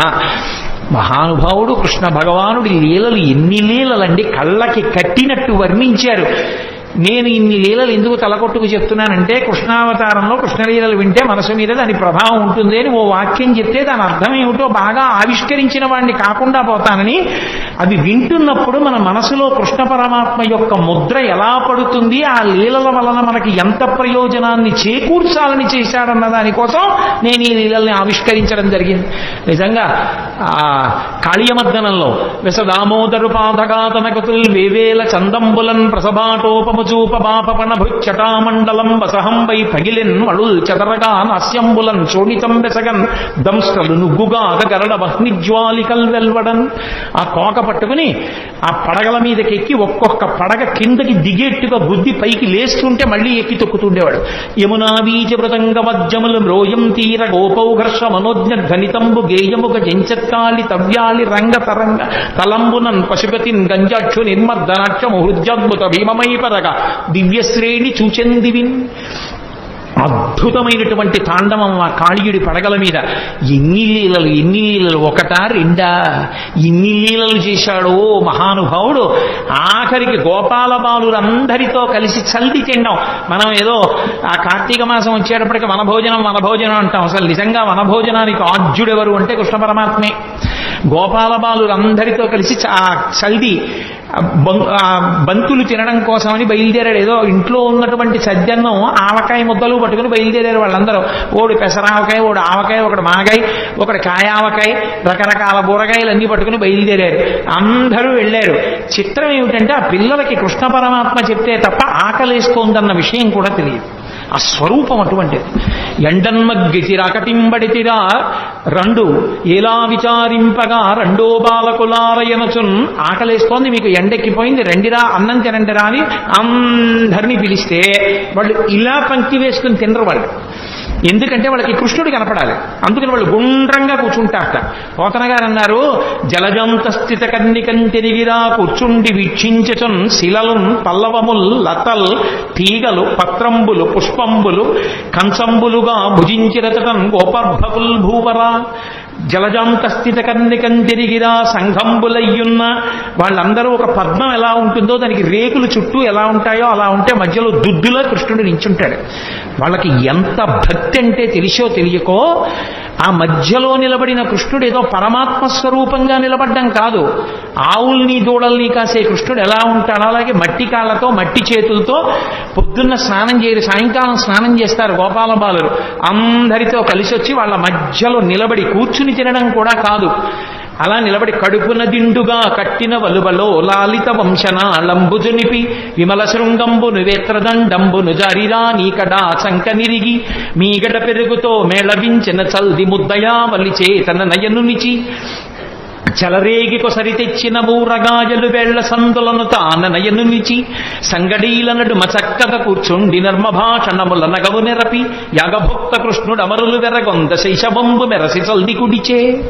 పోతన గారు పొంగిపోయారంతే. అసలు ఆయన మధ్యలో నిలబడి ఆ పైన దట్టి తీసి ఇలా కడుపుకి అడ్డంగా పెద్ద బట్ట కట్టి ఏదో దిండు కట్టినట్టుగాను ఆ వేణువు తీసి అందులో పక్కకి దోపుకుని ఆవుల్ని దూడల్ని పిలవడానికి ఉపయోగించేటటువంటి బూర కర్ర తీసి చంకలో పెట్టుకుని ఈ చెయ్యి ఇలా అంటే ఓ పడిపోతాయి, అందుకని ఇలాగే పెట్టుకుని అమ్మ పెట్టినటువంటి ఆ మేగడ పెరుగు ముద్ద ఒకటి ఎడం చేతిలో పెట్టుకుంటే కృష్ణ కృష్ణ మా ఇంట్లో ఆవకాయ పెచ్చు తినని ఓడిచ్చాడు, మా ఇంట్లో మాగాయ ముక్క తినని ఓడిచ్చాడు, అవన్నీ వేళ్ల మధ్యలో పెట్టుకుని ఇలా నాక్కుని ఇలా ముద్ద తింటూ వాడిచ్చిన ఎంగిలి ముద్ద తింటూ వాళ్ళల్లో వాళ్ళు ఇందులో పాత్రలోది అందులో పాత్రలోది ఏరుకు తినేస్తుంటే నేను ఇందుకు ఇలా చేయించుకోవడం.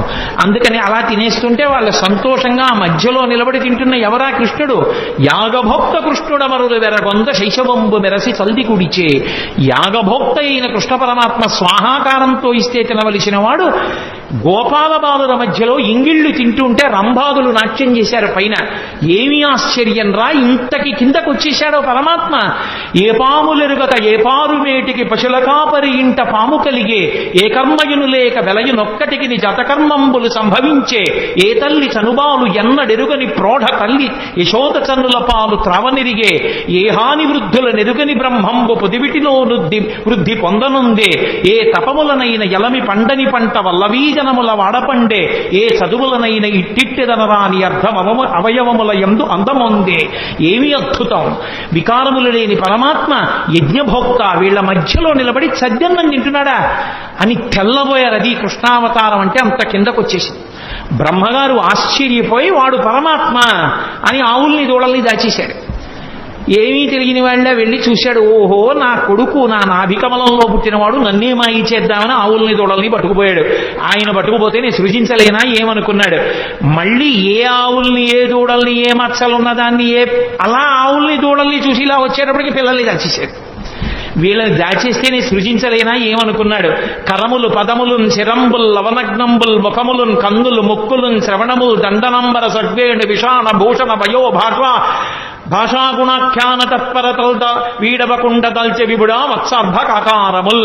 ఏ ఆవు ఏ దూడ ఏ తోక దేని అలవాటు ఎలా ఉంటుందో, ఏది కుమ్ముతుందో, ఏది సాధువుగా ఉంటుందో, ఏది ఎంత పాలిస్తుందో, ఏ పిల్లాడు ఎలా ఉంటాడో, ఎవడికి పుట్టుమచ్చలు ఎక్కడుంటాడో, ఎవడు సన్నగా ఉంటాడో, ఎవడు లావుగా ఉంటాడో, ఎవడు ఎక్కువ తింటాడో, ఎవడు తక్కువ తింటాడో, ఎవడు పరిగెడతాడో, ఎవడు కూర్చుంటాడో, ఎవడు నీరసంగా ఉంటాడో, ఎవడికి అనారోగ్యమో, ఆ పిల్లల కింద, ఆవుల కింద, దూడల కింద తానే మారిపోయాడు.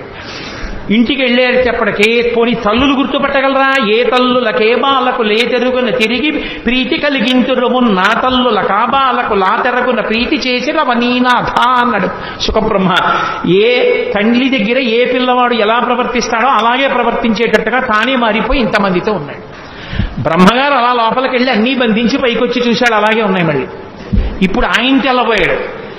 బ్రహ్మ పంపునగాని సృష్టి జరగదు ఎప్పుడు, బ్రహ్మనొక్కడగాని వేరొక బ్రహ్మ లేడు సృజింపంగా, బ్రహ్మ నేను సృజింపక ఏ బ్రహ్మమందు సృజింపబడే ఆ ఒక్కటి బ్రహ్మవు అది చూడగా.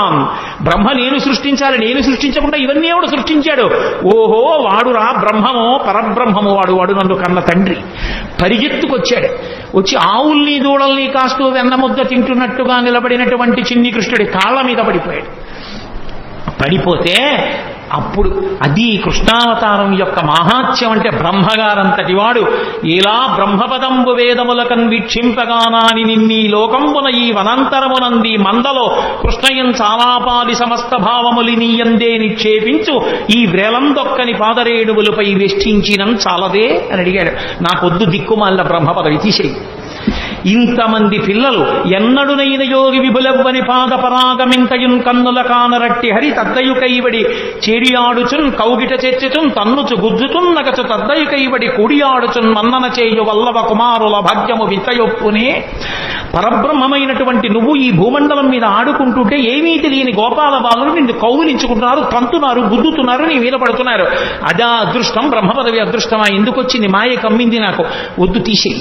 ఈ గోపాల బాలులలో ఎవరి పాదానికైనా అంటుకున్న ధూళి నా నాదు తలకాయల మీద చల్లుకుంటాను, నాకు అనుమతి అన్నాడు. అహోభాగ్యం నందగోప వ్రజౌకసాం యన్మిత్రం పరమానందం పూర్ణం బ్రహ్మసనాతనం అంటారు వ్యాసుల వారు మూల భాగవతంలో. అంత అద్భుతమైనటువంటి అవతారం. అటువంటి పరమాత్మ పెద్దవాడైన తర్వాత ఎంత రక్షణ చేశాడో పాండవులను. అసలు నిజంగా కృష్ణ పరమాత్మయే లేకపోతే పాండవులు లేనే లేరు. ఎన్ని సందర్భాల్లో ఎన్ని చోట్ల ఎంత రక్షించాడో. భీష్మాచార్యుల వారు స్వచ్ఛంద మరణం, ఆయన్ని నిగ్రహించగలిగిన వాడు లేడు. దేవతలందరూ వచ్చి ఒక పక్క నిలబడినా సరే ఆయన్ని నిర్జించలేరు. ఆయనే చెలరేగి యుద్ధం చేస్తుంటే ధర్మరాజు గారు భయపడిపోయాడు. నిద్ర పట్టక శిబిరంలో తిరుగుతుంటే కృష్ణ పరమాత్మని చూశాడు. చూశావా కృష్ణ, మా తాత భీష్మాచార్యుల వారు ఇలా విజృంభించి యుద్ధం చేస్తే నా సైన్యం అంతా మడిసిపోతుంది, ఎక్కడి నుంచి వస్తుంది నాకు విజయం అని అడిగాడు. పిచ్చివాడా, మీ తాత ధర్మపక్షపాతి. ఇదే సమయం చీకటి పడిపోయింది, ఎవ్వరుండరు. నీ తాత శిబిరానికి వెళ్ళు. తాత ఇలా యుద్ధం చేస్తే మాకెక్కడి నుంచి విజయం వస్తుంది, తాత మార్గం లేదా అని అడుగు. పాపం మహానుభావుడు ఇంతమంది మనవల్ని పిల్లల్ని పెంచి పెద్ద చేసి రాజ్యరక్షణ చేసినందుకు చిట్ట చివరికి తన మనవడి చేత అడగబడ్డాడు, తాత నువ్వు ఎలా చచ్చిపోతావు చెప్పు అని. ధర్మరాజు గారు అడిగితే, ఒరే మనవడా, నేను చేతిలో ధనస్సు పట్టుకుని ఉన్నంత కాలం నన్ను పడగొట్టడం ఎవరికీ సాధ్యం కాదు. అంబ నా మీద పగబట్టి నన్ను చంపడం కోసం తపస్సు చేసి ఆడదై పుట్టి మగవాడిగా మారింది. ఆడదై పుట్టి మగవాడిగా మారింది కాబట్టి అంబ శిఖండిగా తిరుగుతోంది. శిఖండిని అర్జునుడి రథం మీద నిలబెట్టండి. శిఖండి ఎదురుగుండా కనపడితే నేను బాణం వెయ్యను, ధనస్సు కింద పెట్టేస్తాను. ధనస్సు కింద పెట్టిన తర్వాత శిఖండి వెనక నుంచి అర్జునుడిని నా మీద బాణప్రయోగం చెయ్యమను, ఒళ్ళంతా తూట్లుగా కొట్టేయండి, ఆ బాణపంజరంతో కింద పడిపోతాను, తర్వాత మీరు యుద్ధం చెయ్యండి రా అన్నాడు. కృష్ణ పరమాత్మ చెప్పబట్టి శిఖండిని ఎదురుగుండా పెట్టుకుని భీష్మాచార్యుల వారిని పడగొట్టారు. ద్రోణాచార్యుల వారు ఒకానొక సందర్భంలో విజృంభించి ధనస్సు పట్టుకుని వైరి పక్షంలో ఒక్కడిని బ్రతకనివ్వనని అగ్నిహోత్రంలా విజృంభించాడు. కృష్ణ పరమాత్మ దగ్గరికి వెళ్ళి ఏడిచాడు ధర్మరాజు, ఏం చేయమంటావు, ఎలా ఇప్పుడు సాక్షాత్తు గురువు ఆయన్ని ఎలా నిగ్రహించడం అని. ఒక్కటే కార్యం, భీమసేన నువ్వు వెళ్ళి అవతల వైపు సైన్యంలో అశ్వత్థామ అని పేరు కలిగినటువంటి ఏనుగుంది, నీ గదాదండంతో దాన్ని చంపేసిన తర్వాత గట్టిగా అరువు, అశ్వత్థామ హతః అన్నారు. మంచి యుద్ధం చేస్తున్నాడు ద్రోణాచార్యుల వారు. భీమసేనుడు వెళ్ళి ఆ ఏనుగుని చంపి ఒక పెద్ద అరుపు అరిచాడు, అశ్వత్థామ హతః అన్నాడు. నమ్మలేదు ద్రోణాచార్యుల వారు. నన్ను నా ఉత్సాహాన్ని తగ్గించడానికి అరుస్తున్నాడని అదే బాణ పరంపర కొనసాగిస్తున్నాడు. ధర్మరాజు పరిగెత్తికెళ్ళాడు కృష్ణుడి దగ్గరికి. పెద్ద ధర్మాన్ని నిలబెట్టడానికి చిన్న అధర్మం చెయ్యక తప్పదు ధర్మరాజా. అశ్వత్థామ హతః అండం నీకు ఇష్టం లేకపోతే నువ్వు కనపడు చాలు. మనసులో అనుమానం ఉంది ద్రోణుడికి, అడుగుతాడు. నువ్వు చెప్తే మాత్రం నమ్మి తీరుతాడు. ఆయన ధనస్సు వదిలేయాలంటే ఒక్కటే మార్గం, నువ్వు ఆయన ముందు చెప్పావో అశ్వత్థామ చచ్చిపోయాడని ధనస్సు కింద పడేస్తాడు. కొడుకు మీద వ్యామోహం. అందుకని అశ్వత్థామ హతః అను అంటే గురువు ఎదురుగుండా నిలబడిన వాడు అంత మాట అనడమా నేను అననన్నాడు. ప్రాణమైపోయినా నేనన్నా. అనక తప్పదు. పెద్ద సత్యాన్ని పెద్ద ధర్మాన్ని ఆవిష్కరించడానికి చిన్న అధర్మం చెయ్యాలి, పోనీ అబద్ధం చెప్పద్దు. అశ్వత్థామ హతః అని గట్టిగా అని కుంజరహ అని మెల్లిగాను అన్నాడు. కుంజరహ అంటే ఏనుగు. ధర్మరాజు గారు వెళ్ళగానే చూశాడు ద్రోణాచార్యుల వారు అబద్ధమాడ్డం అని. ధర్మరాజా అశ్వత్థామ ఏమయ్యాడన్నాడు, అశ్వత్థామ హతః కుంజరహ అన్నాడు.